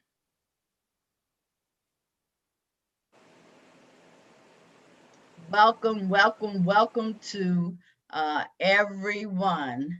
Now I'm going to ask Dr. John to say his last name for us so that we won't butcher it the rest of the day. Welcome. Thank you, Kari. My name is Ulimwengu, which is in Swahili, by the way, and means universe. Ah, very good, very good. We're going to ask Dr. Weaver if he would come on, and all of our panelists to come on so that we can begin our conversation. We want to thank you all so much for being a part of this, for just taking the time out of your schedule to share with us your expertise, to share with us your experiences. Mr. Technician, I do believe that we're missing one. If you would go ahead and bring them on.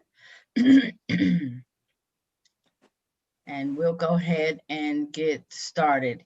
Each of you has been given the opportunity to share for 3 to 4 minutes. Our panelists and Dr. Weaver and Bishop Lartey will be sort of our consultants doing this, but engaging to share 3 to 4 minutes of what you want to share on the topic for today. And so let us begin with Mr. Eugene Faison.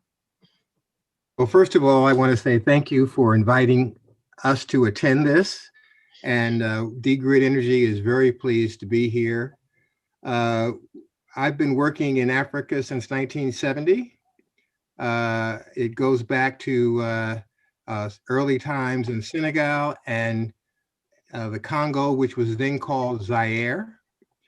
And we have really been interested in 2 issues, basically, that we've identified that we think we can do something about.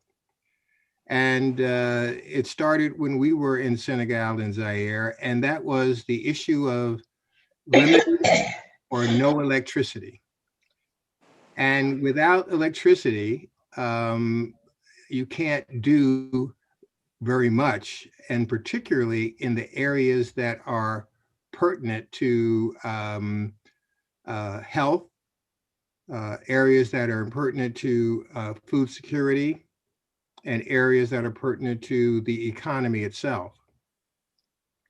So what we have done is designed, built, and manufacture a solar-powered walk-in refrigeration system that is modular, expandable, and is utilized, as you stated, utilized for post-harvest loss, for medicines, for fisheries, for dairy, and for any requirements that are required, require management of temperatures.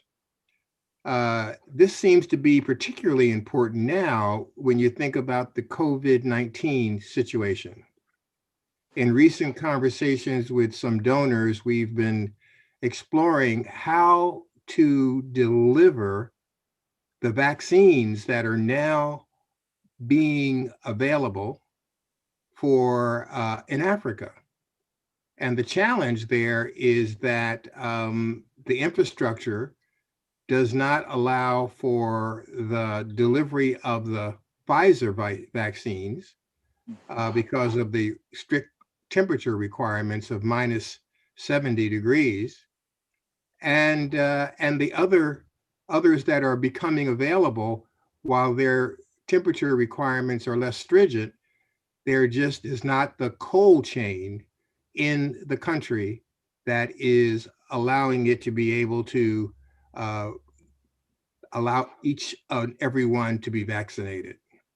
So our focus around infrastructure in Africa is, number one, around solar power, and number two, around cold storage and building out the cold chain for every sector that requires temperature-sensitive management.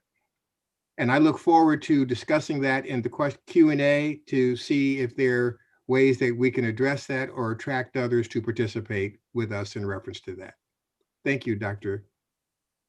Thank you, sir. Let us now move to Paul President. Thank you, Dr. McFadden. Can everybody hear me well?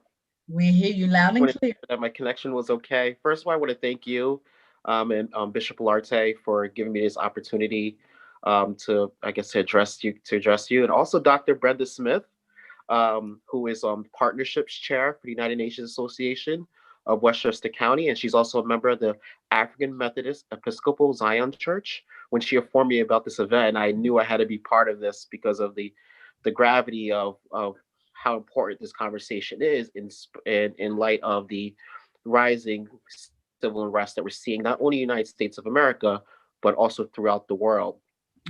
So in a little bit of information, my work with the United Nations Association has been both hyperlocal and also has been supporting our global dialogue.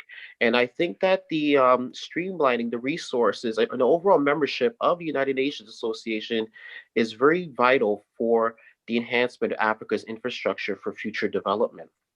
Just to give you guys a little bit of background information, the United Nations Association, better known as the World Federation of United Nations Association, was founded in 1946. It was established to empower everyday citizens with a platform to promote the values of the United Nations and defend multilateralism, which is the alliance of multiple countries pursuing the same goal. Earlier, when I was listening to Bishop Richardson discuss the damages of apartheid in South Africa, I recalled doing a little bit of research yesterday and finding out that the World Federation of United Nations Associations delivering a resolution to the United Nations General Assembly in 1977, calling on the UN Security Council to take immediate steps to ensure that no state, multinational, or person is allowed to provide support to South Africa, especially in their pursuit of nuclear technology. I think if South Africa had nuclear technology during apartheid, it would have been very difficult for us to have them change their ways. As of right now, within the World Federation of United Nations Associations, there are 100 national associations, with 25 of them, or 1/4, being of African descent. And the United Nations Association, which I'm going to just call as UNA, just to keep things short, I know I have a time limit here, it provides free membership to anyone up until age 26. And I think this is very important for us to promote because it's going to allow us to empower our youth, no matter what are their socioeconomic standing in society, with a platform to receive global awareness, develop their skills, and also, most importantly, to develop into the future diplomats that our nation needs and also African nations need. And I believe that this could be more thoroughly promoted within the continent of Africa, considering that there are 54 independent nations in Africa, but we only have 25 active United Nations associations. Through the UNA, communities will receive a global infrastructure in the civil society that directly connects individuals to the United Nations for addressing the Sustainable Development Goals. And this is something that I believe is very important because, as probably you all may know, sometimes when they're resolving these issues, the Sustainable Development Goal, which is accessing clean air, quality education, women's rights, healthcare, they tend to be political, even though there are things that are supposed to be bigger than politics. These are things that are essential for our everyday life. So organizations such as the United Nations Association could empower everyday citizens to kind of be on a more level playing field, negotiating with the policymakers, negotiating with their government leaders on the needs that need to be established within their community. So going back to the youth conversation of the United Nations Association, the World Federation has a youth advisory council with 2 of the 9 representatives being from Africa. One is Mr. Rian van der Merwe of South Africa and Sekil Ngendawawu of Zimbabwe. And as I mentioned before, only 25 of the 54. So we need to really get that out there, really empower our youth with the resources of UNA so they can start implementing projects within the local community by tapping into the global infrastructure that is UNA. Also, all of us here in America that are of African descent should really make sure that we become partners of the United Nations Association, become members, so that we can encourage our youth and also help streamlining resources to other nations. So most recently in February 3rd, I received a letter from Tijani Mohammed Bande of Nigeria, who is the president of the United Nations 74th General Assembly, and Mana Jewel of Norway, who is the 75th president of the UN Economic and Social Council, and informed me of my selection to represent America on the UN General Assembly's Youth Plenary and the 9th session of the Economic and Social Council's Youth Forum. And even though this conference was postponed because of the coronavirus pandemic and safety concerns, it still exposed me to a lot of long-standing issues that we have in Africa and also all throughout the world that we need to address the empowerment of our people.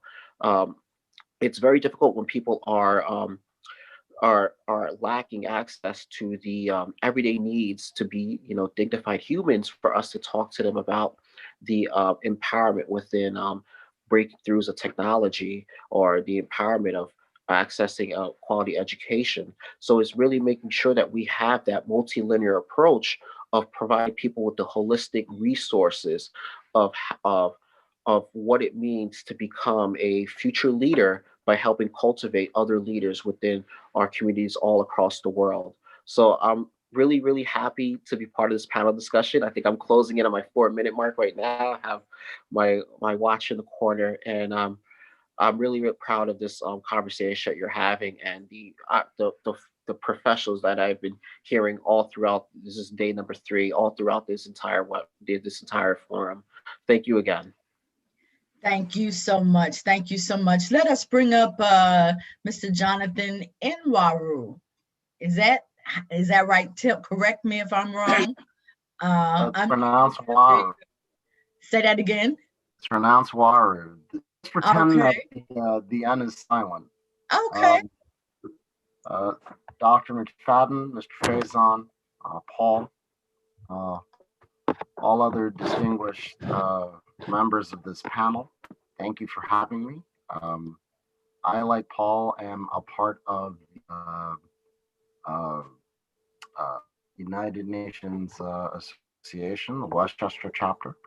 And in this work, I have started to understand also, in particularly, my family is, in fact, Nigerian.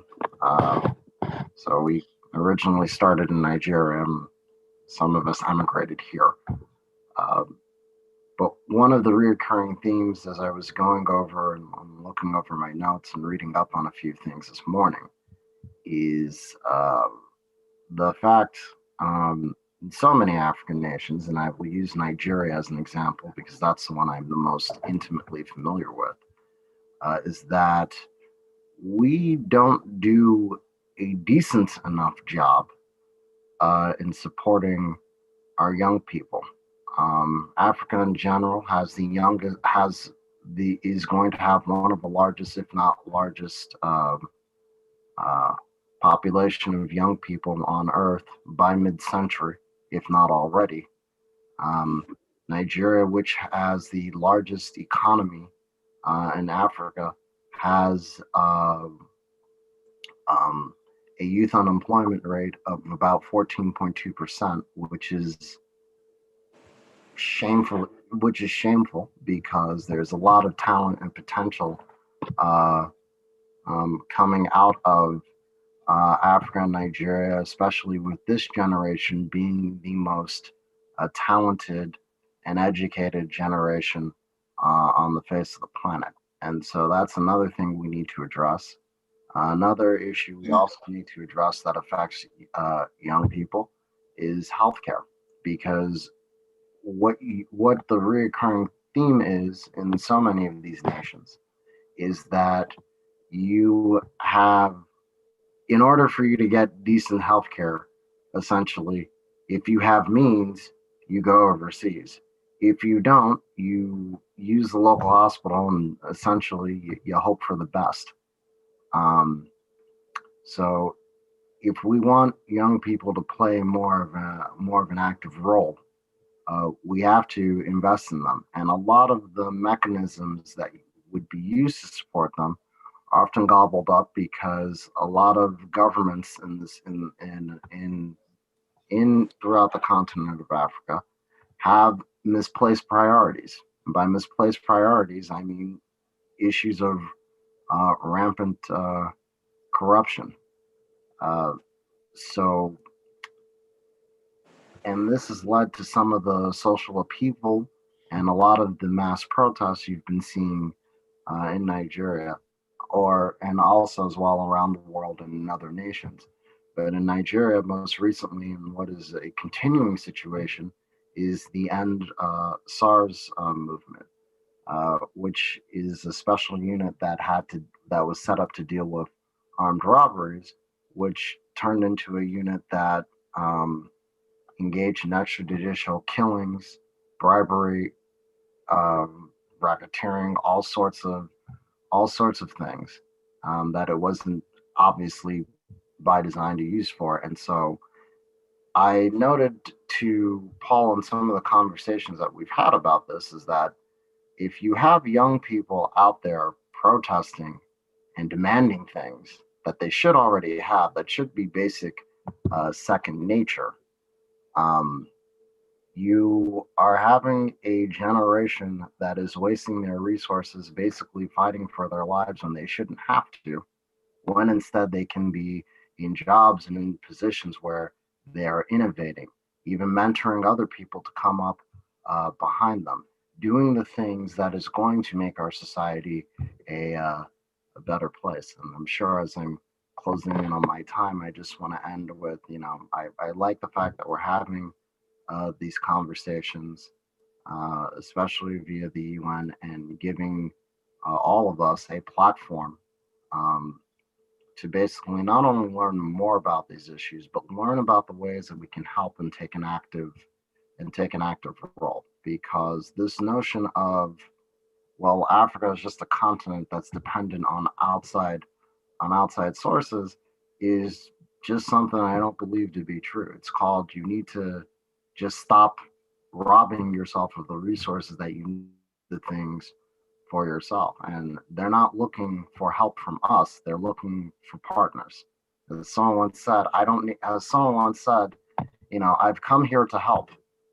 Well, I don't need help. If you're here to help me, go home. Now, if you are here to be a partner, then we can work together. Wow, thank you so very much. And we're going to get to some of the comments that you made that I find very intriguing. And it's the same sort of plight here in America with our young people. But we're going to ask Dr.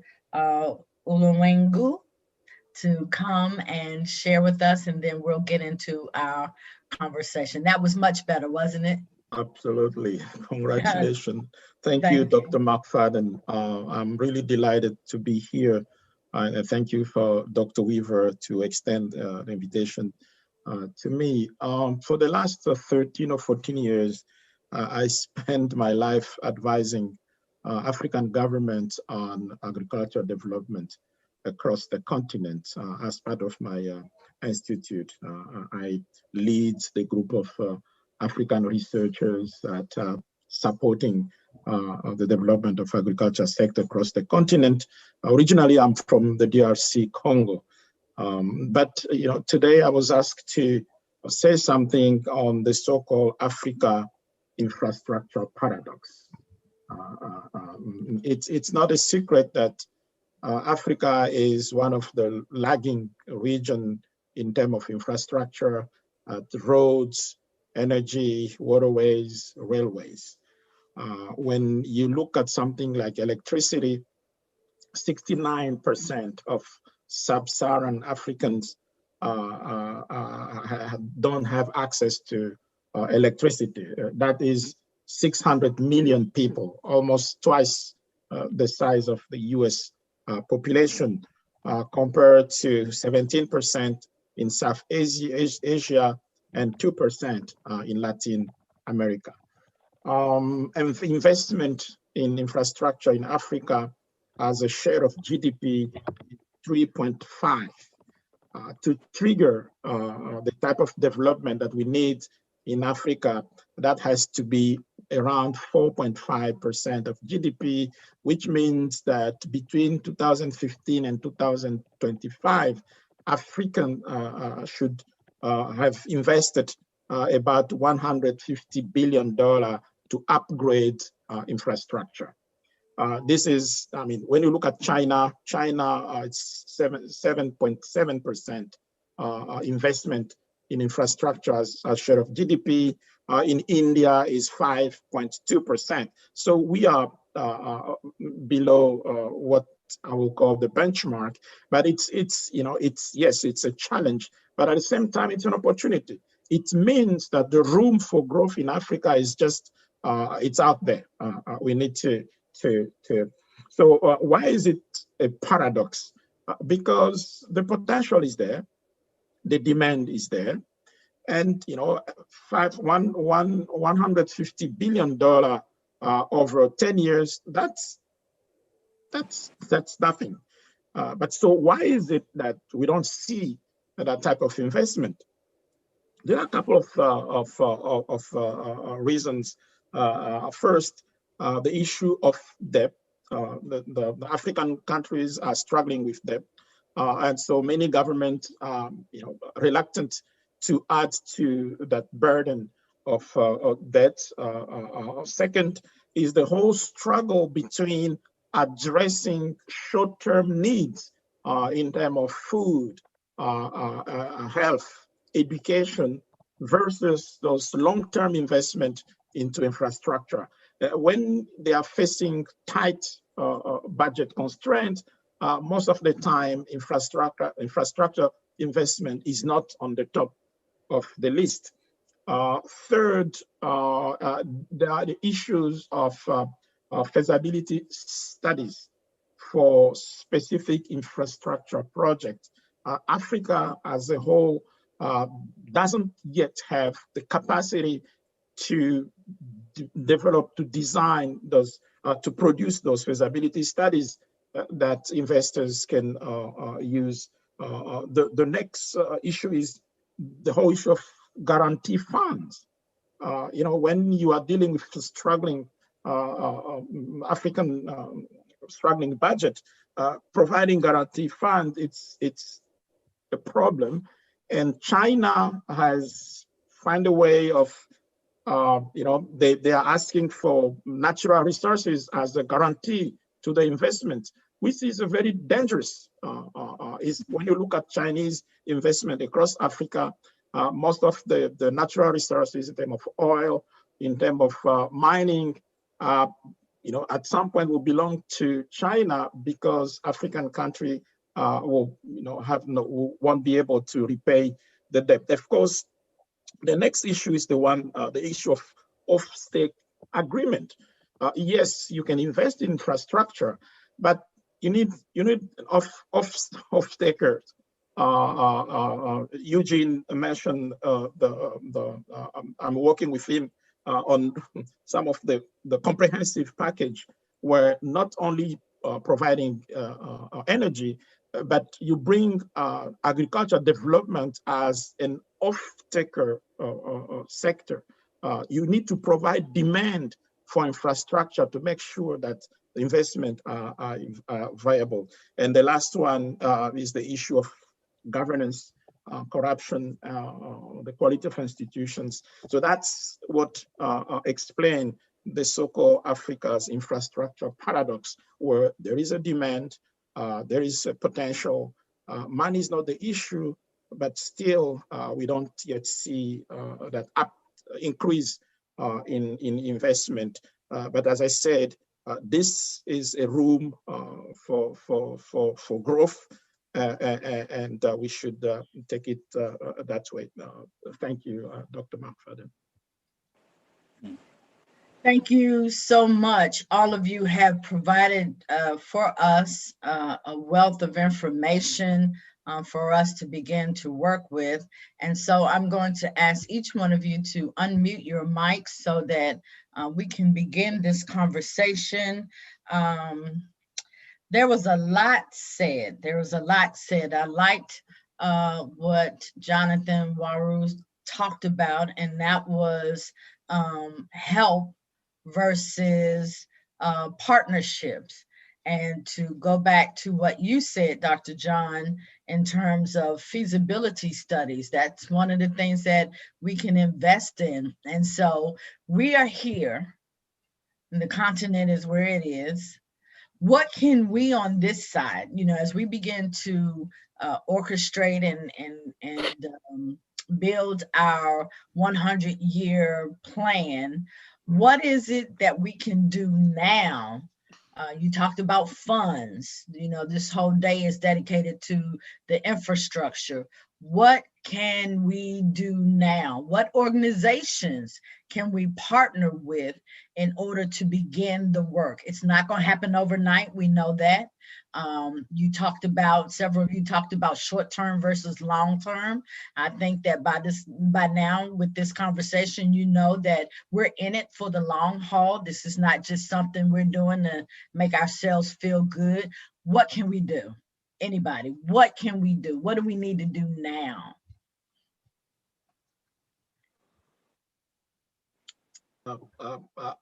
I can start. I believe in the power of model house.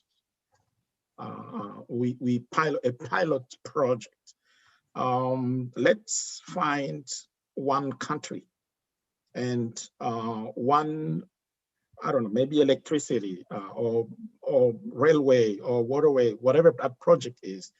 And let's use that as the model house, using the resources that are in this network, from feasibility study all the way to financing and the management. And let's use that as a pilot, as a model house, just to show people out there that we have the capacity to do it. Sometimes for you to invite others for help, in this partnership, you need to go ahead and show what you bring to the table. And I think if we can do that in one country or several countries, we will be in a position to play that role of anchor for Africa and the rest of the world. And I think that means, as you say, electricity or one model, one pilot, that's going to mean us coming to the table and prioritizing. We know that all of it is important. Health, adequate health is important. Funding is important. And so it's going to mean that as we begin to work on the 100-year strategic plan, to prioritize what we deal with first. And so that certainly is part of a strategic plan. Anybody else want to address that? I also think that part of that another part of it that I didn't get to mention earlier when I first spoke is also, and it highlights back to investment and infrastructure, is also the lack of social mobility. It's also a lack of social mobility. That's a problem not only just in Africa, but here in the United States. And also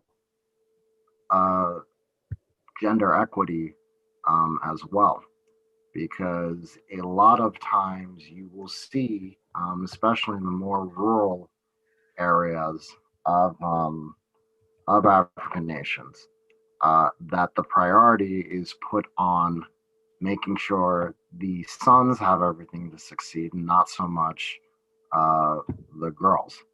And so that's another aspect that we need to consider: gender equity and gender parity, because again, if we're going to go and fully unlock the talent and potential of young people, everybody has to come up.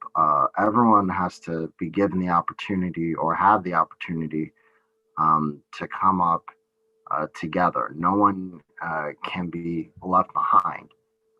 And the great equalizer is going to have to be, in terms of infrastructure, another part of that is it's going to have to be education. Also, in a world where we are becoming more and more technology focused, we need to also build up sustainable power grids, because the last time I visited Nigeria, which is over 10 years ago now, there were moments where we would lose electricity.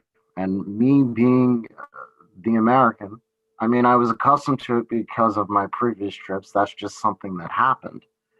But yeah, and everyone there reacted calmly. Here, if something like that were to happen, even for a few hours, we'd lose our damn minds.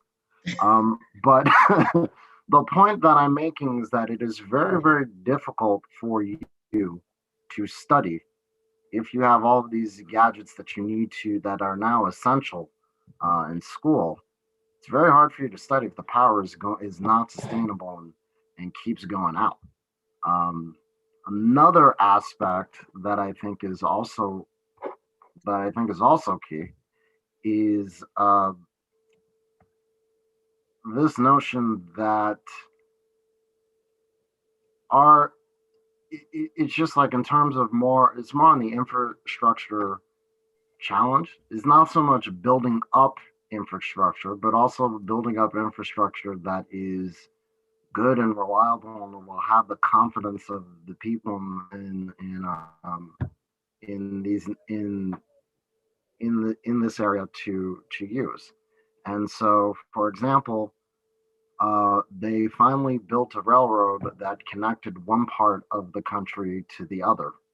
And many of my family members said quite openly, I'm not taking it because it's going to be unreliable. It's going to be shoddy. And I said to him, we have infrastructure problems. We may be a first world nation, but we've got infrastructure problems here ourselves. So it's just like, how do we put our best minds together and discuss that? And I think one solution to that is also, back to education requirements, is also introducing people to the kinds of to develop the kinds of skill sets to go into professions that are going to benefit society largely. And I don't just mean being a doctor or being a lawyer. We also need engineers. We also need architects. We also need people that are good with technology.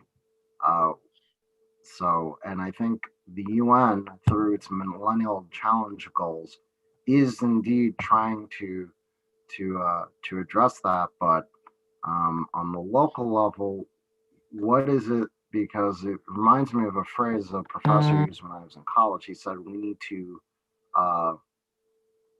think globally and fight locally. And so how do we bring that mindset forward to harness and spur action that will be beneficial to us, not just here, but also over there as well? Because we may be on different sides of the Atlantic, but we still have very, very common problems. And that's exactly true. You're exactly right. And there's several things that you said that I wanted to bring out. Mr. Mel Foote, who was on our panel on Thursday, brings up again the issue that, once again, not as an expertise, but I happen to be the only female in the room. And so it goes back to what you're saying about gender equity and gender parity, that we need to, it's not that we didn't invite people, perhaps it's we need to find the people who have the skill set, who have the experience, the knowledge, and the passion to want to do some of the work. It also goes back to mindset, and we've heard that Thursday and Friday, and we're hearing it again. It's a common theme, excuse me, and that is the mindset. You know, I wonder if young people really believe that they can become something other than a doctor and a lawyer, maybe an architect or engineer. Do they have access to the education, to programs? And so again, you all mentioned it today, and it's something that Dr. Weaver mentioned, and something that we really need to look into, and that is getting our young people into programs that already exist in order to expand their awareness and their knowledge, so that they realize that there is something more than just the community where they live, and that yes, there are people who are doing things, and that they too can do it. A lot of reasons times we don't do things is because we think that we can't do it, and we don't have mentors to encourage us to say, yes, you can. If an African American, a Black man can be president of the United States, you can do whatever it is that you want to. And so again, that's one of the things that we need to begin to focus on, gender equity, and focusing on our young people as we begin to create the strategic plan for this infrastructure. Dr. McFadden? Yes. Do you mind if I raise a question with any No. one of the panelists? Go right ahead. In light of what Jonathan was saying a few moments ago about his experiences in parts of Africa, and I know that Dr. John alluded to it as well, just the plight of the difficulty of electricity, or the shortage of electricity. But there is no shortage, of course, of sunlight. And so I'm wondering, therefore, if Brother Eugene, you might want to just share a little bit more about the rationale behind using solar energy and that innovation, and what that can do to revolutionize particularly the agricultural sector and also fishing. So Eugene, would you mind responding to that? No, Reverend Weaver, thank you very much. Well, first of all, I think the solution that is going to be the solution is going to be renewables. And that is going to look like solar power, it's going to look like wind power, it's going to be what's being called hydrogen green. That's new, there's more technology coming that's going to be relevant. There won't be a traditional grid being built in Africa, particularly in the rural areas. The efficiencies that are being generated by solar specifically are, and what is being growing from what is being called mini grids, is providing full communities with electricity that can be utilized not only for the individual, but also for the productive use of manufacturing or and other equipment that is necessary. I want to say that I think this organization, the churches, the membership, the collaboration, the integration of the different denominations is a key ingredient in looking at the possibility of opportunities for piloting like John discussed. Because there isn't one business person that I meet with in all the countries that I'm in that is not attending a church or is not rooted in spirit and is looking for a way to connect. And I think that in our model, we look for local partners. Our local partners, it's amazing. They're engineers, they're mechanical engineers, they're electrical engineers, they're building solar operations locally. I mean, it's actually happening, and it is really a field of capable, intelligent, technically proficient people there that can be partnered with from Africa with African Americans here to really accomplish what I'm hearing the vision being stated here could happen. So power is essential. There can be no development without power and refrigeration, because Africans can grow food now, but they can't preserve it.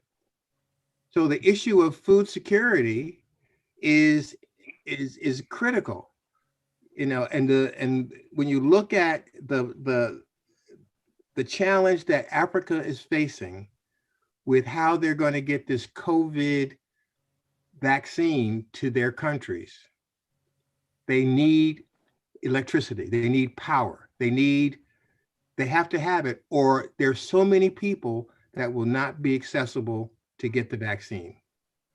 So there's a lot of places to start, but I think that fixing on one place and building something out from that and utilizing the masses of people who have interest here in the US with those that have interest in Africa is a great platform that that you are talking about. And I encourage you to look at how that strategic plan can be developed around one issue that we're trying to solve.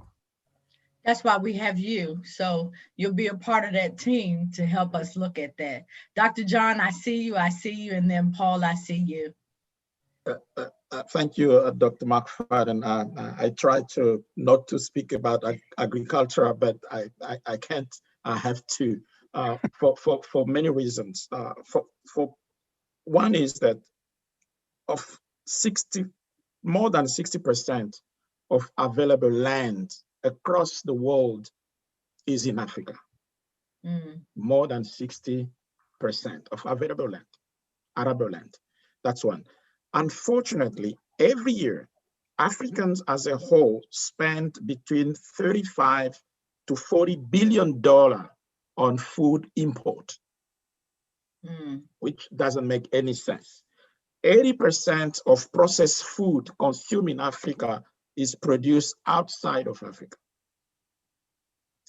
So this is one sector really for which Africa has a huge comparative advantage. And that can bring the platform of infrastructure. As Eugene said, you need energy to process food, to store food, for all the issue of food safety. You will need roads to transport food. And, we mentioned the issue of youth. There is no other sector in Africa that can absorb the youth as agricultural sector. So we need to design an agricultural sector that is attractive to the youth. It can be gender-based. So agriculture, we can design for women, for girls, for males, and along the value chain from production, processing, distribution, all the way to the table. And of course, you will need funding. And so, for me, I think agriculture sector is one that we can target and now try to bring all the other components in terms of infrastructure, funding, education, health in some specific countries. And I believe that is a winning recipe. Paul?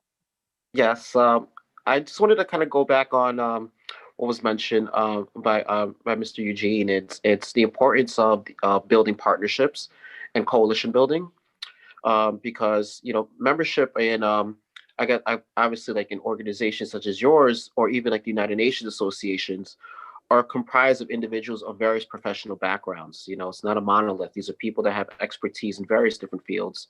And by unifying those thoughts, you could definitely come out with a comprehensive plan to tackle any issue. In regards to issues in energy and climate change in general, in Africa, I could definitely provide the contact information for Dr. Richard Munang, who is the Regional African Climate Change Officer for the UN Department of Environmental Program. And I think he will be someone that will be more than willing to come to the table and hear about conversations about ways that we could definitely tap into the vast potential that you guys have insight on of the solar technology within Africa. One of the things that we're doing now in the United Nations Association of Westchester that we could definitely share and streamline a template to be done in Africa is the creation of a database of various organizations, nonprofits, or businesses in general that have mission statements that fall under the achievement of a sustainable development goal. So organizations that are dealing with women's rights, that are dealing with addressing, air quality, water quality, that are addressing with, they're helping address quality education, so that people can understand that these organizations exist within their communities, and that is a way that they could tap into what Mr. Jonathan Waru mentioned, local leadership for global goals. Because for most individuals, unless they have, a forum such as this, people in New York aren't going to be able to get in contact with people in Africa. People in California may not be able to get in contact with people from Nigeria. But it's important that we could supply the resources for them to develop their own leadership locally within those areas, so that they could be able to have a more keen insight to resolve the issues, especially if these are issues within their own local community. And also, I guess just to close off, the empowerment of the youth is the most important thing. These are the future leaders that need to become to be advocates now of the situations that they want to resolve. The great John Lewis, he was age 25 when he started participating in the marches for civil unrest. These are people that started very early in their lives to start advocating for the changes they want to see in their local communities. And that's something that needs to be streamlined to young people. And, through organizations that some of you may know, some of you that may exist in Africa, or even the United Nations Association, provide a wealth of professional resources to help people develop the skills that they may need to tap into that professional potential that they have within each of them. Whether it's modern United Nations conferences, which expose people to parliamentary procedures, or ways that they can get involved in the overall discourse of resolving issues with professional officials, or the overall exposure to the various organizations that are out there. So one of the things that I could say is promoting membership of the organizations that you're affiliated with the organizations that exist that are actively addressing problems that could definitely fall under the umbrella of one of the 17 Sustainable Development Goals. You all have provided such a wealth of information, not just for our knowledge base, but for our strategic planning. And so one of the things that this dialogue did for us, thanks to Dr. Weaver and thanks to Ms. Brenda Smith and Bishop Lartey, is that it brought together people from different walks of life that can speak to the issues, and we'll certainly continue to find more young people and women who can help us not only speak to the issue, but so to also help combat the issues. And so we want to create a database. We want to create partnerships. And so those of you who have been a part of this dialogue, consider yourself partners of 400 Years Celebration as we begin to move forward. Those of you who are on Facebook and YouTube and on our website, you may go to our website, www.400yearscelebration.org, and join our organization, and we'll be sure to keep you posted of the work that we are doing. Because of a time constraint, we're going to ask that you all would stay right where you are, and we're going to bring on Bishop Barber, who is going to respond to some of the things that have gone on today. And I'm going to ask Bishop Lartey if he would give a brief introduction to Bishop Barber as he prepares to respond. Thank you so very, very much, Dr. McFadden. And before Bishop Barber comes, I want to ask John, the $150 billion that you said is for infrastructure. If Africa had available today the $150 billion, how many countries in Africa will be blessed by those dollars? What we have an average a number for across the continent that will move the share of investment from 3.5 to 4.5 across the continent. But yes, I can dig the exact number of countries. One of them is, of course, the DRC, which has a potential in terms of electricity for more than 40,000 megawatt. And that investment costs about $13 billion for over 10 to 15 years. So that's one country. And if DRC managed to develop its potential for electricity, it's almost like half of Africa can benefit from it. And that's only $13 billion. Yeah. Right. Well, thank you. We'll have to continue the conversation offline because this is what we're talking about. If you have approximately 2 billion Black people on the planet, can you see a strategic plan that allows us to begin to develop our own corporations that can invest in Africa and have the kind of return on our investment that blesses us wherever we are? But we'll talk more about that, John. I appreciate all of you. You've been fantastic. Let me present to us now Bishop William Barber. Bishop Barber is the president for the Poor People's Campaign, Bridge Builders. He's a pastor. He is an activist. He is a Christian. He is a lover of people. He is a mover and a shaker. God has blessed him with a tremendous mind, but not only does he have a tremendous mind, but he's willing to use his mind for the advancement of humanity. He served as the president of the NAACP here in North Carolina, did an outstanding job, and today he is moving throughout this nation, bringing awareness to the poverty in this country, and by the grace of God is changing the mindset of how the haves can begin to look out for the have-nots. And so I want to present to all of us one of the voices of prophetic word who has no problem speaking truth to power, His Excellency Bishop William Barber. Bishop Lartey and all of you gathered, Bishop Lartey is my brother. We've known each other a long, long time. I deeply respect him and his vision, and to all of you who've gathered here. I've been listening intently and intensely, and I'm extraordinarily moved by the depth and the wisdom and the vision.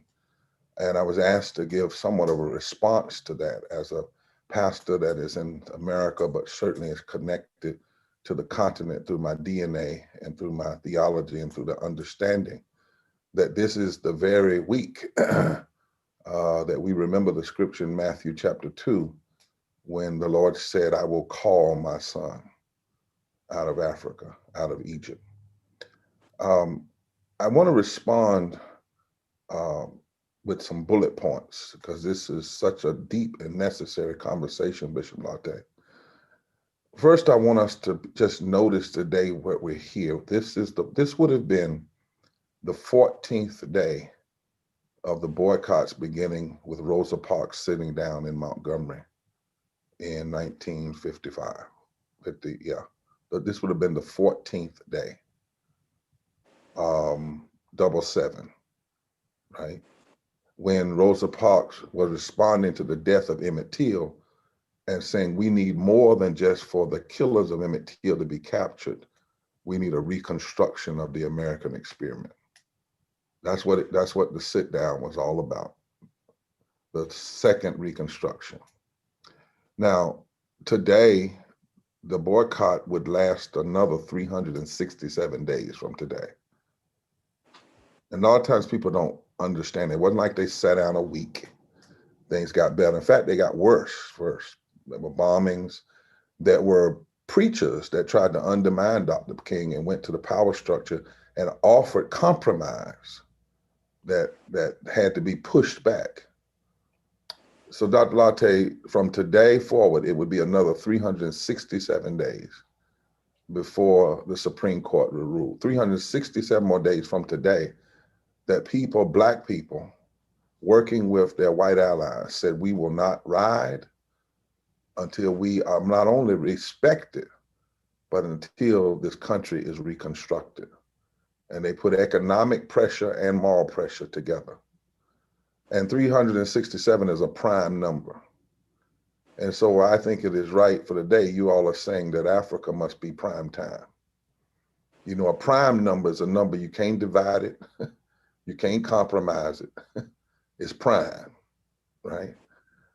We also gather here where we know Jesus said in Matthew 25, I will say to the nations, when I was hungry, did you feed me? When I was naked, did you clothe me? When I was sick, did you care about me? So forth and so on.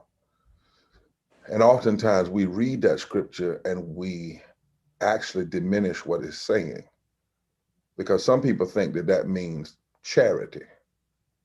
They think that's a message to the church to help somebody who's hungry, help somebody who's sick, or it's a message to give out things from a personal or merely a corporate charitable perspective. But stop for a moment and go back and listen. I will say to the nations. That's the word, the ethnos in Greek, the structures. I will say to the structures. I will say to the governments. That's why anybody that talks about economic development and wants to let the government off the hook and say, how can we do this by ourselves? That's not Jesus's way.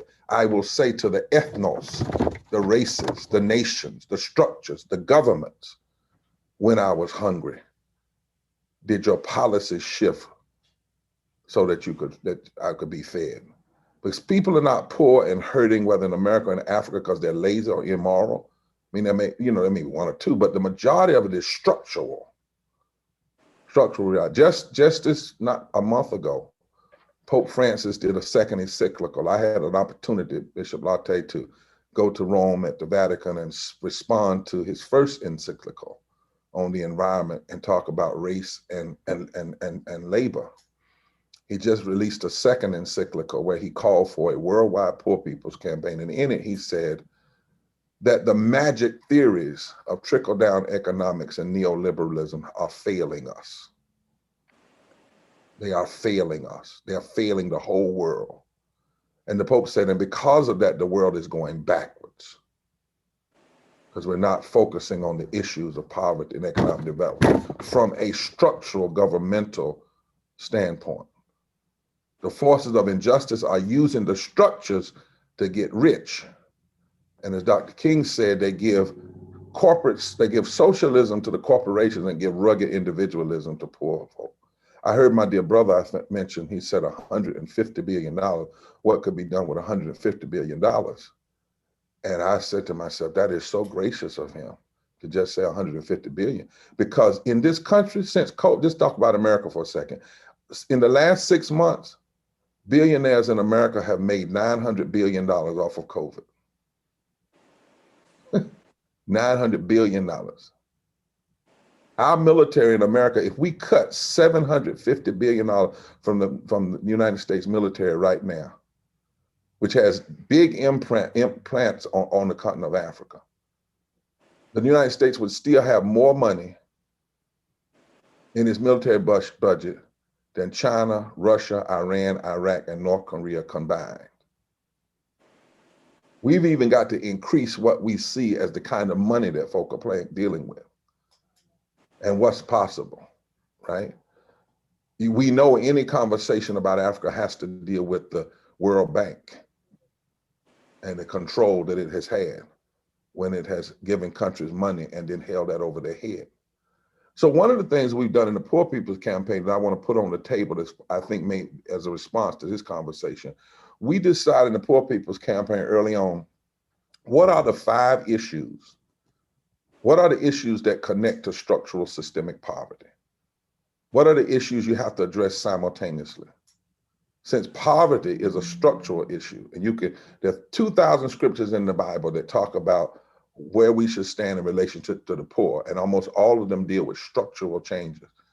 The biggest sin in the Bible is idolatry, self-worship. And the second biggest sin is mistreatment of the poor, the least of these, the women, the children. That's in scripture, over 2,000 scriptures. If you cut every scripture out in the Bible that tries to address the issue of poverty and economic inequality and injustice toward the least of these, the Bible would literally fall apart in your hands.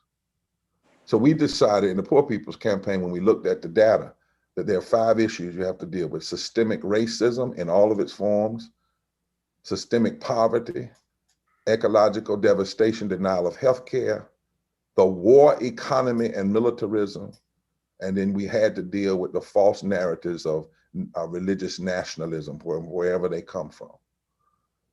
And we said you can't even deal with poverty unless you deal with these issues. Now, let me give you a breakdown of what that means. For instance, in the issue of systemic poverty, we had heard that there were 35 million poor people in America, but then we had economists look at it and they said that the measurement for poverty is 55 years old, and it was a bad measurement when it was first put into place. The truth of the matter, if you look at a living wage, there are 140 million people living in poverty and low wealth before COVID. 700 people dying a day from poverty and low wealth in America before COVID. 250,000 people dying a year before COVID. And yet poverty is hardly never talked about in our political discussion. Middle class, working people, not poverty, and low wage, people who are working every day, making less than living wage. The fact of the matter is we have 62 million people before COVID, before 30 million people lost their job. We had 62 million people in this country working for less than a living wage. And then when you disaggregate that according to race, we found out 61% of all Black people are poor and low wealth, not 16%, not 20%, but 61%. That means there are only 39% of Black people in this country who live outside of poverty and low wealth. 54% of all Black people in this country make less than a living wage. Even now, when we talk about COVID, and they said, well, Black people are dying and being affected 3 to 5 times more. That's true, but it's only part of the truth. The truth is not Black people are being affected. Poor and low wealth Black people are being affected and die. Essential workers are being affected and die. We have to first get the right truth in order to be free. So one of the things responding to this conversation this morning, I would suggest that we need to have a moral economic in-depth audit of Africa. in a document, not all over the place. And in what's the real truth? Not what the World Bank says, right? What's the real truth about the racism that still happens to Africa? What's the real truth about poverty and low wealth in Africa and working poor folk? What's the real truth? We found out, going back to our study, and when it comes to ecological devastation in America, 4 million people get up every morning, can buy unleaded gas, can't buy unleaded water. Right. We found out that for every 500,000 people that don't have health insurance, 2,800 die. 2,800 die.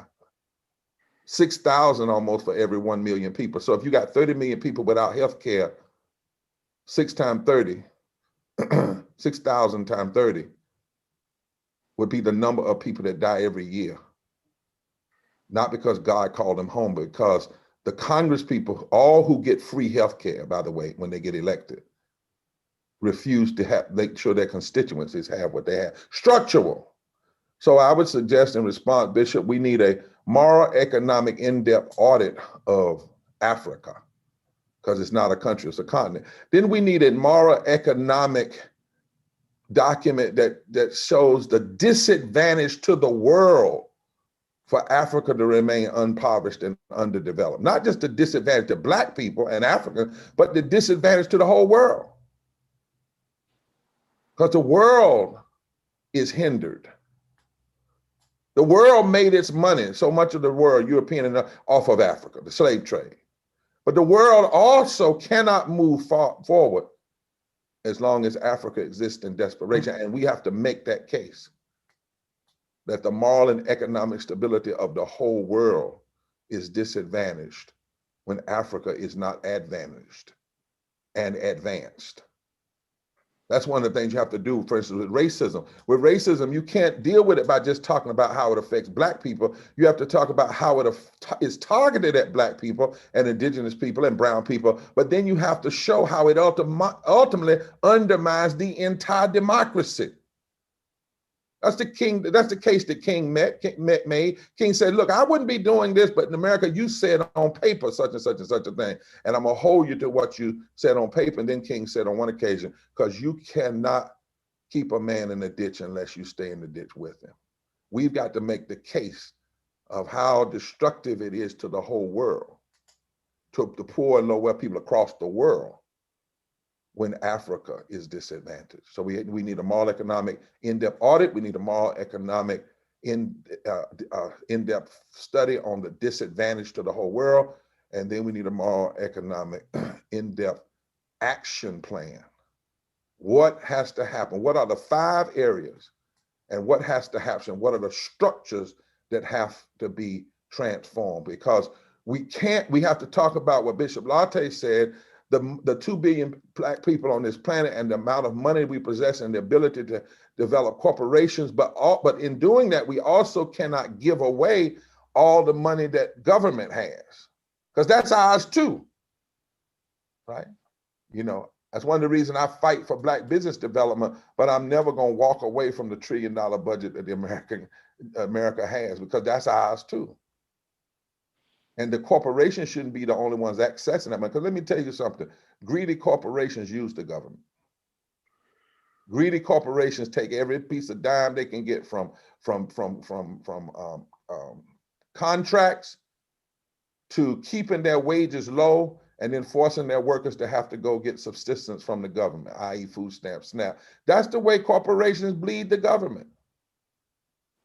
And so we cannot walk away from the structures. Last thing, Bishop Lartey, as I was listening to your great panelists, I think that if the church is going to get involved, is going to seriously move in this issue, just like Dr. King said, there were 3 areas, racism, poverty, and militarism, that you have to address if you're serious about addressing the social ailments of the world. And if we're serious about looking at racism towards Africa, poverty, ecological devastation, denial of health care, infrastructure underdevelopment, and how the war economy, militarism continues to impact the continent, and then how false nationalism. I was just part of a signature letter that challenged the president of Nigeria for some of the stuff he was doing that looked just like what Trump was doing. We got to be across the board. Our morality cannot be limited. But if that's the case, here's the last two things. We're going to have to make the public case that the world can no longer exist the way it is, and that Africa be left out of the G7 and the G20. Now that's a hell of a, excuse me for that. You get into that conversation, folk ain't gonna like it. That's the kind of stuff get you crucified, because you really get down to the bottom. But if we're serious, and those of us who follow him who was crucified, because you cannot do all of this through charity. You cannot do all of this through corporate. It's got to be through the structure. And it makes no sense that when the G7 meets, Canada is there, France is there, Germany is there, Italy is there, Japan is there, the United Kingdom is there, the United States is there, the European Union is there, Russia used to be there, and not one country from Africa. It makes no sense that the G20 meets, and when they meet, this is what they're talking about, development and economic. The only country from Africa is South Africa. We have to, hearing what I've heard today, we have to demand, since everybody's making money off of Africa,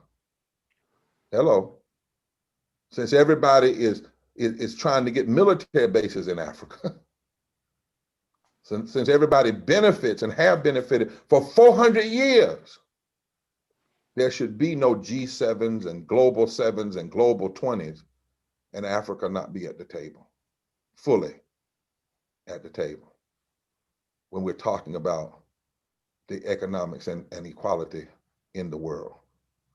So that's my response. I hope it's helpful. I'm certainly learning and have learned so much. And I look forward, Bishop Lartey, to this. I've been invited. We've gotten some calls from Africa, various places, to come after COVID and talk about the Poor People's Campaign and our work, and why there needs to be a worldwide Poor People's Campaign, if you will, to deal with these injustices across. And we in the church must kill this final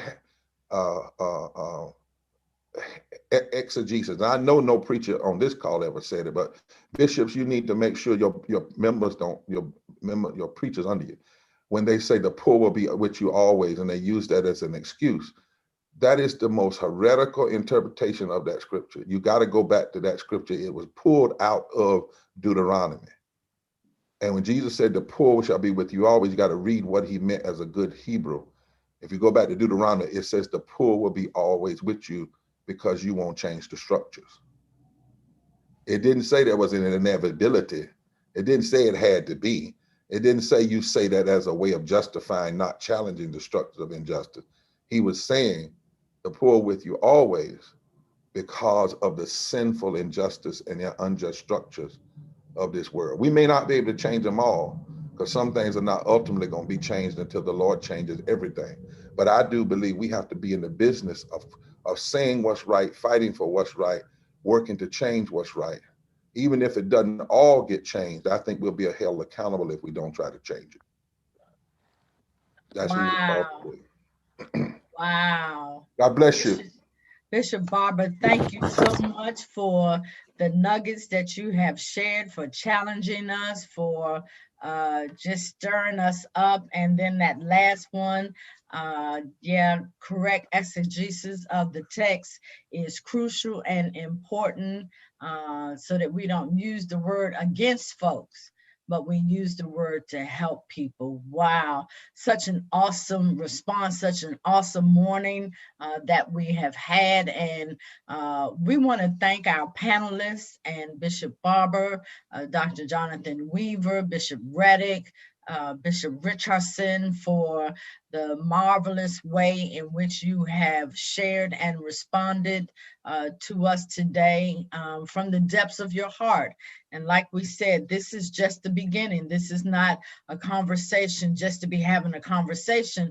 This is a conversation that is leading us to a call to action, a call to action. And so we've made some new friends over the weekend, over the last 3 days, and we are going to continue these relationships and hope to build other relationships with people that you know, so that we can begin to create this strategic plan that will be a blessing to all of us. So again, to our panelists, thank you so much for giving of your time and effort and energy and passion this morning.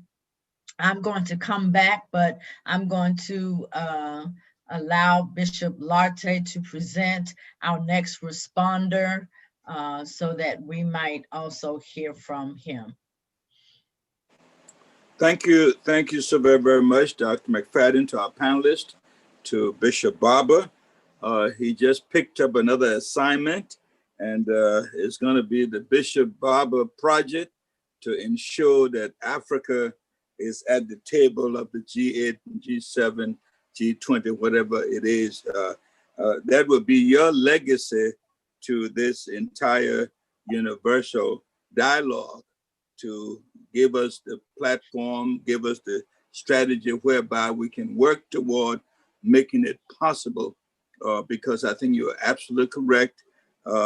Most of, if not half of, the world have benefited from us continuously, even as we speak, and oftentimes left from the table. So we are publicly announcing that that's going to be the Barber Project to ensure that Africa is at that table. Thank you so much, Doctor, for challenging us, and to our panelists. I wanted to just imagine what it would be like to raise $150 billion for Africa. It can be done, you know. And I hope we go to God in prayers to show us how that can be done. It gives me a great pleasure at this time to present Bishop Kenneth Monroe. Bishop Kenneth Monroe is a very dear friend of Africa. When he was elected bishop, he was assigned to Africa. And not only was he assigned to Africa and has done tremendous work on the continent, but even today, he serves as the chair for our global missions work, which is the work that continues the work of dealing with not just Africa, but all of Zion's work across the world.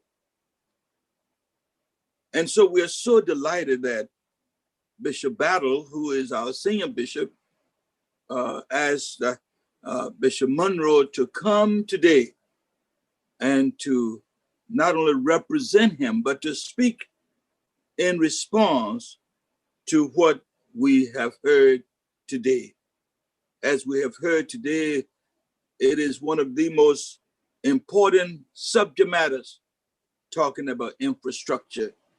If anyone knows about the infrastructure, Bishop Kenneth Monroe knows something about it. Today, he serves as our presiding bishop for Eastern North Carolina, a fantastic organizer, a pulpiteer par excellence, one who is indeed a servant of the Most High God. Please let me present to all of us His Excellency, Bishop Kenneth Monroe. Bishop Monroe, welcome.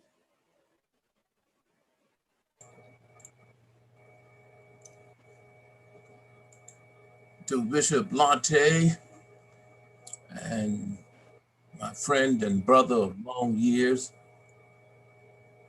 I had the privilege of serving his family while I was presiding bishop of Liberia.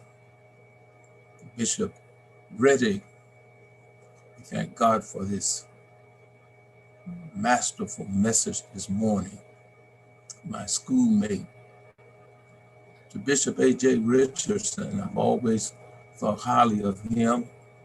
And it's interesting that Bishop Lartey, Bishop Reddick, Bishop Richardson, and myself all served as bishops in Africa. Bishop Barber, who I always admired, and to Dr. Weaver, we are grateful to his ministry that he brings to the metropolitan Washington area, as well as to the continent of Africa. And to Dr. McFadden, we're grateful for the service he continues to give to the church. I'm honored to be here and to respond. I said, they say going to respond. I know it was some tremendous messages given here today. It took me back to my days in Africa as I listened to the panel.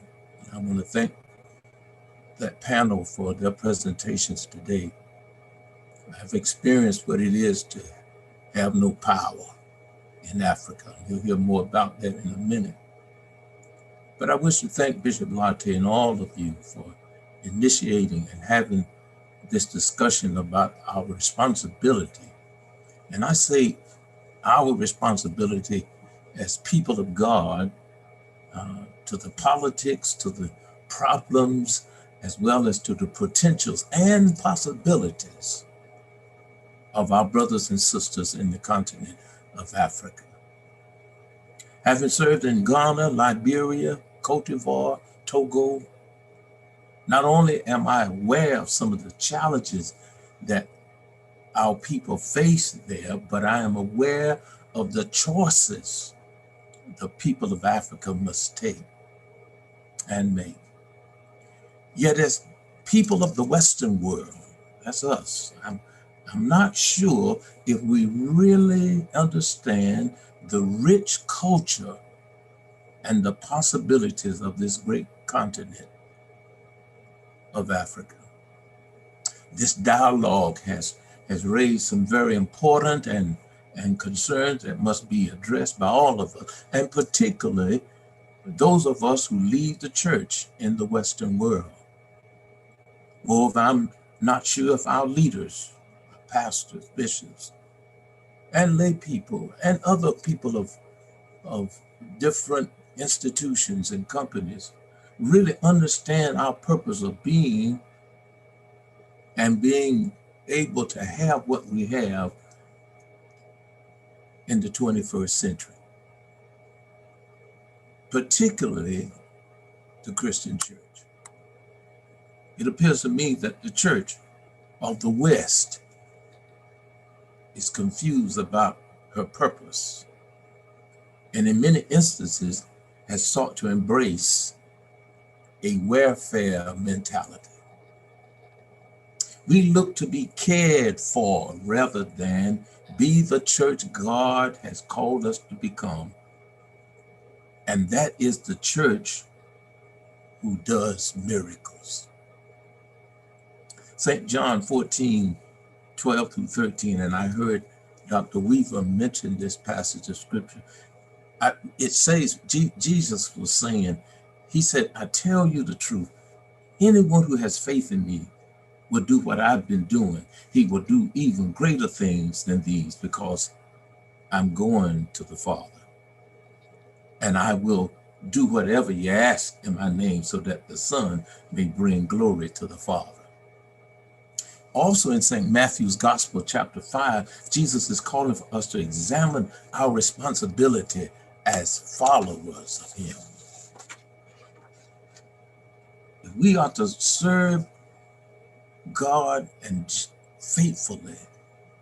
If we are to be the people of God, we must be responsible people and love all people as he does. And of course, it is without question that we are to love people with the same intensity as well as love them responsibly. Before this teaching of Jesus, men and women were not instructed to love all people. But in this lesson, Jesus seems to introduce a different attitude and response to people, even those who perhaps are considered our enemies. By no means does Jesus eliminate the command to love. And I heard Dr. Weaver bring that out tremendously this morning. Nevertheless, he just upgrades the responsibility of love. There are several commands given in this text that upgrades the mission that the followers of Jesus must pursue. But perhaps we have gone too far in our ministries as the Church of God without upgrades. Everything around us has experienced an upgrade except the ministry or the service that we must give as the people of God. We are still attempting to do ministry, to serve the way our forefathers and parents and ancestors did years ago. Whether we have noticed it or not, we are living in a different and even more difficult world. If we are to be the people of change, we must change to suit the times as well as the people we must serve. Automobiles, televisions, telephones, computers, houses, education, and most social aspects of our society have changed or experienced an upgrade except the church or the people of God. The church continues to do the same things it has always done and expect change. The people of Africa are in need. People in America are in need. But our understanding of our mission and service continues to be the same. We are involved in the same rituals and approaches to ministry, but are expecting a change in the behavior of people. In most instances, we are not able to reach the people as we need to reach or minister to the people that need ministry. No doubt we are comfortable doing what we do, but in the same time, we need to upgrade. Not only does Jesus emphasize the need to upgrade our approach in the 5th chapter of Matthew, but also if we would review the parable of the talents in the 25th chapter, we are able to note the importance of upgrading our resources. See, 2 of the men in the lesson on the talent upgraded their responsibility as servants by demonstrating good management. In this lesson, it would appear that to indicate that whatever is placed in our charge becomes our responsibility to upgrade it or make it better than when it was when we first was given to us. As people of God, we cannot do ministry. We cannot serve for a whole year and not bring one person to Christ or even do anything that is not miraculous. If that has happened with us, somehow, somewhere along the way, we have missed our calling or perhaps have just minimized our service. Nonetheless, in order to initiate an upgrade in our service to God, to people, and particularly to our brothers and sisters in Africa, we must understand the purpose of our ministry. In the lesson found in Matthew chapter 5, it is important to note that Jesus desired that we love, not necessarily from the heart, because what he is asking for us is not about our feelings, but about responsible action. And we've heard that over and over again today. The love Jesus desired for us to employ has to do with our will or a demonstration of the mind or the determination of our mind. We love not because we want to, but because we need to love. I was reading a book entitled By Design or Default. It was written by Kevin Gerald, suggests that the importance of our being intentional about creating change and developing leadership. Instead of our embracing and following the cultures we have been following for years, he suggests that we become a culture, or perhaps design a new culture for ministry. More often than we should, we find ourselves accepting the norms, the values which may be outdated, no longer workable or suitable for the people we are called to save as well as serve. But we should be careful as we employ a new culture. You know, a few years ago, while serving as the Bishop of Western West Africa and residing in the Episcopal residence in Accra, Ghana, the electrical power went off during the early morning. I rose from my bed to check the circuit breaker or the electrical box. And upon examination, I discovered that the main power switch had jumped off.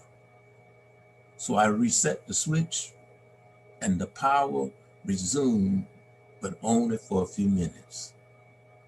After resetting the switch 3 or 4 times, I decided not to bother the electrical box anymore, but wait until we get an electrician, because evidently there was some kind of glitch with the system. The whole matter concerned me greatly because we had just replaced the entire electrical box the day before. Nevertheless, the electricity was still malfunctioning. Even though the box was new, we were still helpless and unable to get much done because we were without power. When the electrician arrived the next morning, he discovered the reason the power continued to go off. Upon his investigation, he discovered that the new box was not big enough to transfer the kind of power necessary to maintain all the electrical features of the house. In other words, the new box we had purchased did not fit. The box was in place. It tried to do the job, but it is not equipped to handle that amount of power. My brothers and sisters, upgrades are necessary for productivity. But please be sure we have upgraded and not downgraded because we feel it is cheaper or it sounds good. But it is not equipped to handle the kind of power necessary to do the job. As difficult as it is to find able-bodied people, and I listened to you talk about we need electricians, lawyers, we need people, educators, all to do the work of ministry and serve the people of Africa. It is imperative for all of us to be prayerful, watchful, and intentional about securing the right persons to manage the ministry and mission of our hurting world. Without question, my brothers and sisters, the Lord has given us the authority to maximize the mission, the service. Listen, we are a chosen generation. We're not going to make a difference without being called to do what has to be done. And understand, God has called us to do the miraculous. But we are a called generation. We are a chosen people. We are a royal priesthood. We are a holy nation. We are a peculiar people, that we should show forth the praises of him who has called us out of darkness into this marvelous light. My brothers and sisters, our goal, as we've talked all the last 2 or 3 days, is to maximize our purpose, our mission. And the way we do it is by managing the way we serve. The words of Kirk Franklin clearly appeals to us to keep us as we seek to become responsible to one another. Kirk Franklin tells us, he said, I need you, you need me. We're all a part of God's family. Stand with me, agree with me. We're all a part of God's body. It is his will that every need be supplied. You're important to me. I need you to survive. May God bless you and keep you.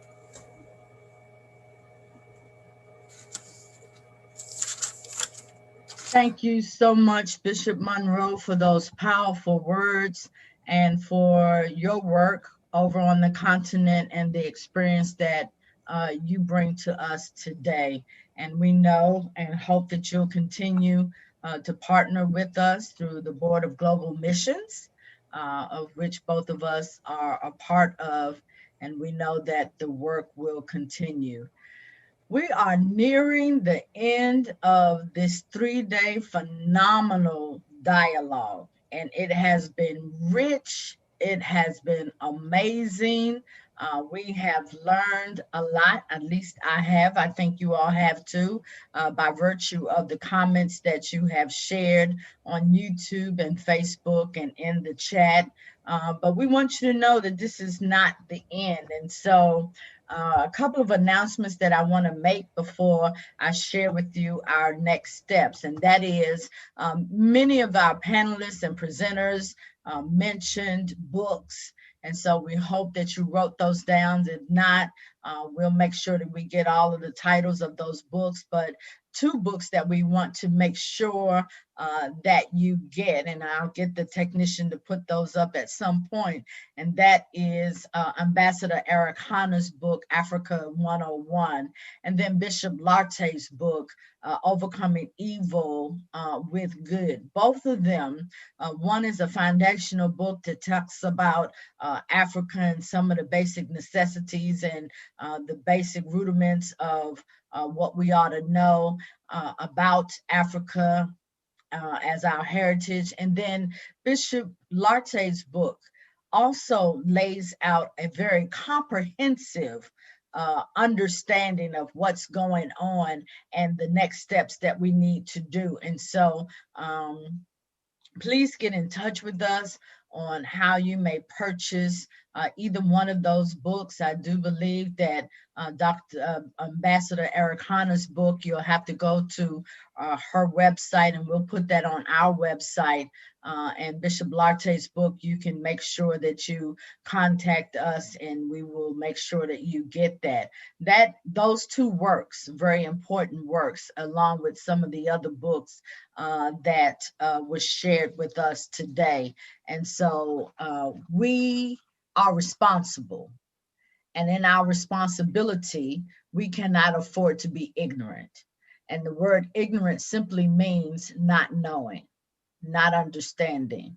And so we do not want to be found ignorant. So you've got 2 great, reliable resources that you can look to in order to get some of the information that you need in order to inform you and raise your awareness. But, you know, we live in a technology age where you can also Google some of the things, some of the organizations, some of the books that were mentioned this weekend.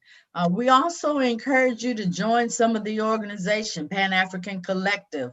Dr. We've already invited you to their monthly gathering where he brings in speakers from on the continent and other places who further create awareness for us. And so I'm sure that he would not be against you joining the Pan-African Collective. Again, Google it. You will find all of the information that you need. We also want you to join the 400-year celebration Inc. at 400yearcelebration.org to keep up with what's going on, to be informed with what we are doing, to partner with us as we partner with many of those who shared with us in this last 3 days. It has been so amazing, so informative.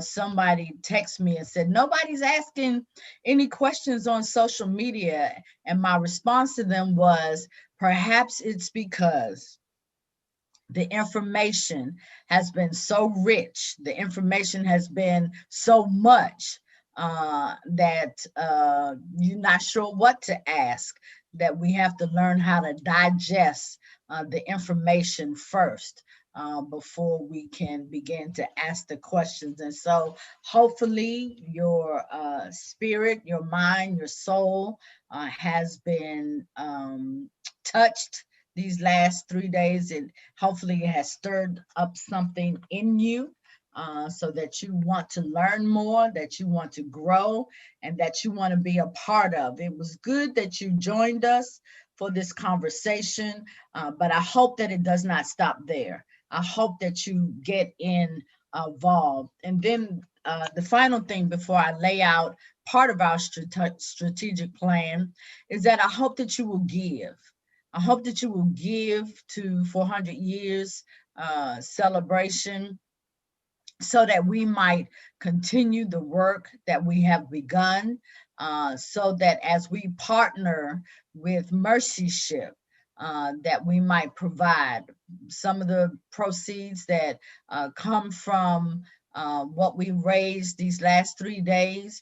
We'll go to Mercy Ship and we'll add the rest, but we want to partner with Mercy Ship so that others may receive the surgeries that they need in order to live a healthy, whole, and productive life. And so you may give at Cash App 400 years celebration. You may mail in your payments to 808 South Lawrence Street, Montgomery, Alabama 36104. You may continue to keep in touch with us via our Facebook page as well as our YouTube page to keep up with what's going on and any questions that you might have and ways to give. We certainly want to receive your gift. And so let me briefly share. There's so much that has been sparked out of this conversation, but yet let me share before I present our CEO and founder that some of the major next steps that we're going to do is to establish the 12 Elements Commission. And if any of you received our initial save the date, and I don't know if our technician has that, our save the date flyer, it listed 12 areas in which we plan to focus on this dialogue. And we just simply broke it down into 3 categories for the last 3 days. But as you see on the screen, there are 12 areas, including dual citizenship, including the infrastructure, including the economic and educational and health disparities, as well as other things that we're going to focus on. So we're going to establish each one of those into a commission who will begin to do the work. So we want to get work done in the midst of, in between this dialogue and the next dialogue. We want to begin to get to work. We're going to establish a working committee to plan for the 100 Years United Universal Dialogue agenda for Africa and the people of African origin worldwide. So again, this conversation is just the beginning. And then Bishop will come in just a few moments to appoint the following directors: the Transatlantic Memorial Service, the Saturday program, And then we're going to, make sure that all of the news entities of the AME Zion, CME churches, and other significant news organization receives information about what we've done for the last 3 days and some of the organizations that we will partner with and where we plan on going from here. So again, this is just the beginning. There's so much work to do. We're going to focus on our young people, bringing them to the table. We're going to focus on gender equity as we bring more women to the table, because we know that our women are doing the work as well. So we're going to be busy. And we want you to join us in our busyness, as we are not just busy for busy's sake, but productive in doing what we set out to do. And so I want to personally thank you for allowing me to be your host and your moderator for these last 3 days. Thank you for your support and kind words that you have shared with me. Know that we're about to get busy. We're about to get to work, and we hope that you will partner with us in order to get the work done. And so it is now my pleasure to present again the CEO and founder of 400 Years Celebration, Inc., Bishop Seth Olarte. Bishop, take it away. Thank you so very, very much, Dr. McFadden, for all that you have done to bring us to this moment. Certainly, we want to acknowledge our missionary supervisor, Mrs. Jacqueline Inez Williams-Lotte. We want to acknowledge and say a word of thanks to Bishop Reddick, Bishop Richardson, Bishop Monroe, to Dr. Weaver, and to all of our panelists and all of our presenters. We want to say thank you so much for helping us to begin this dialogue. And I'm so glad that I believe the word help is being replaced with partnership, that what we are looking for, not necessarily a help, but we're looking for partners in this journey. As Dr. McFadden pointed out, this for us is not just another conversation, but it is actually work that we've been praying about, work that we've been struggling with, and by the grace of God, we are here today to give birth to this new era, this new approach, because we believe that in order for Africa to rise again, her children must come to the table and have a common dialogue. In order for Africa to rise again, we must not allow tribalism to become a barrier. If Africa is to rise again, her children must have a right to the continent. They were taken from there. They were turned into slaves. They want to come back. We need the nations of Africa to open up her arms and embrace her children once again, as the Republic of Ghana has done to have dual citizenship. All other African nations need to do similarly, because when John said that what Africa needs is some $150 billion to restore its infrastructure, you minus that from the 3-point-something trillion dollars that just the 40 million African American earn in this country. So it is possible. It is possible. So let me thank all of you. Thank Dr. Smith for her input, and the future looks bright for the relationship with us and the United Nations. We have some real tangible plans that can bring about transformation. And what we heard today, for example, the idea of taking one country and working with that country as a model of transformation. Those are the kinds of things that we will be doing as we move along. But let me just say that this universal dialogue is serious about impacting the future of Africans and African worldwide. So today we want to formally appoint the Reverend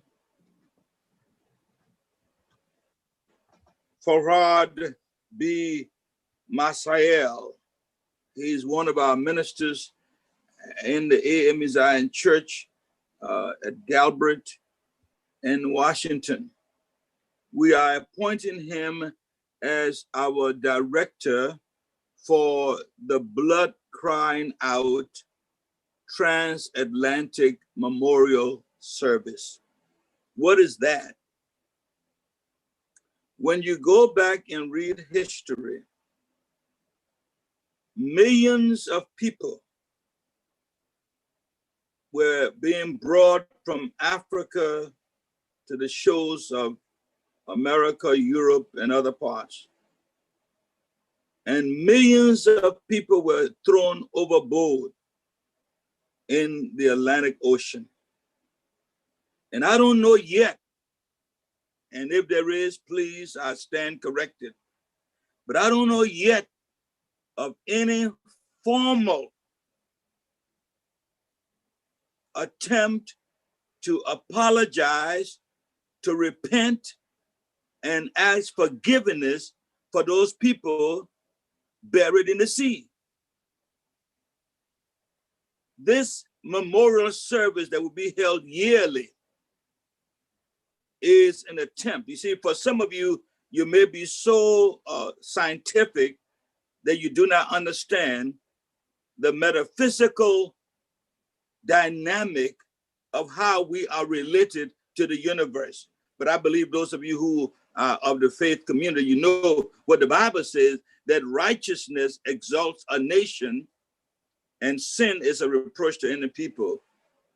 So there is a connectivity in our action, in our behavior to what happens to the world. And so we believe that if we begin to say to those persons thrown overboard that we recognize, we repent, and we're sorry, I believe something can happen to the rest of Europe. Let me tell you what's going on. It was around 1900s when the slave trade began to disappear. But it's about the same time that storms, real violent storms, began to hit US and other parts where slaves were carried. And if you look at what has happened since 1900 until now, you're talking about billions and trillions of dollars. Every year, the storms that emanate from the waters of Africa, could it be that those souls are crying out for attention? Could it be that those souls that have been thrown overboard to be eaten up by sharks, their bodies were, but their spirits were not, are crying out? And that's the reason we have this blood crying out movement, so that we can address senseless murders, senseless killing of our people. And we need to encourage ourselves to stop killing each other. But this is what will happen, that every year we are going to have, as a part of this United Universal Dialogue, a memorial service to remember those souls thrown overboard and to say to them, their lives, their life are just as meaningful as the rest of us. For the Bible said, for God so loved the world that he gave his only begotten Son, that whosoever believes in him shall not perish, but shall have everlasting life. God so loved the world. It includes those who were thrown overboard. And so today we're so happy, we're so delighted that Pastor Marshall has agreed to serve in that capacity. There are other positions that we will be filling as we move along, because we want you to know that this United Universal Dialogue is not just another fleeting conversation because we have nothing to do. But deep within our souls, deep within our hearts, we want to make sure so that our young brothers and sisters from the United Nations, from all of our faith community and business community, as Dr. Barber said, there has to be an audit of the moral fabric of that continent. And all of us stand in the judgment seat of God. But by the grace of God, his grace and mercy will help us to make sure that 400 years from now, the next generation will not be like us, but they will find a better Africa, a better world in which to express the love of God, the love of humanity, and love for themselves. Again, thank you all so much for spending these few days with us. We hope, we pray, a light has been turned on in your heart, because we believe together Africa can rise again. Let us pray. And now may the grace of our Lord and Savior Jesus Christ, the love of God, the sweet communion of the Holy Spirit, rest, rule, and abide with each one of us now and forevermore. Amen. Amen. Thank you so much. We thank our technician, Brother Darren Kent, who has done a masterful job of keeping on and having a wonderful time. Thank you so much, Madam Moderator, and all of you. Thank you. God bless you. And we'll see you very soon at the next telecast. Thank you so much, Bishop. And the debriefing we'll schedule for another time.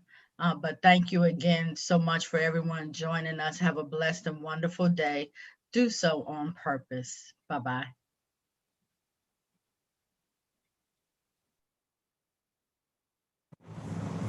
More than 400 years ago, Africans were brought to this country and enslaved.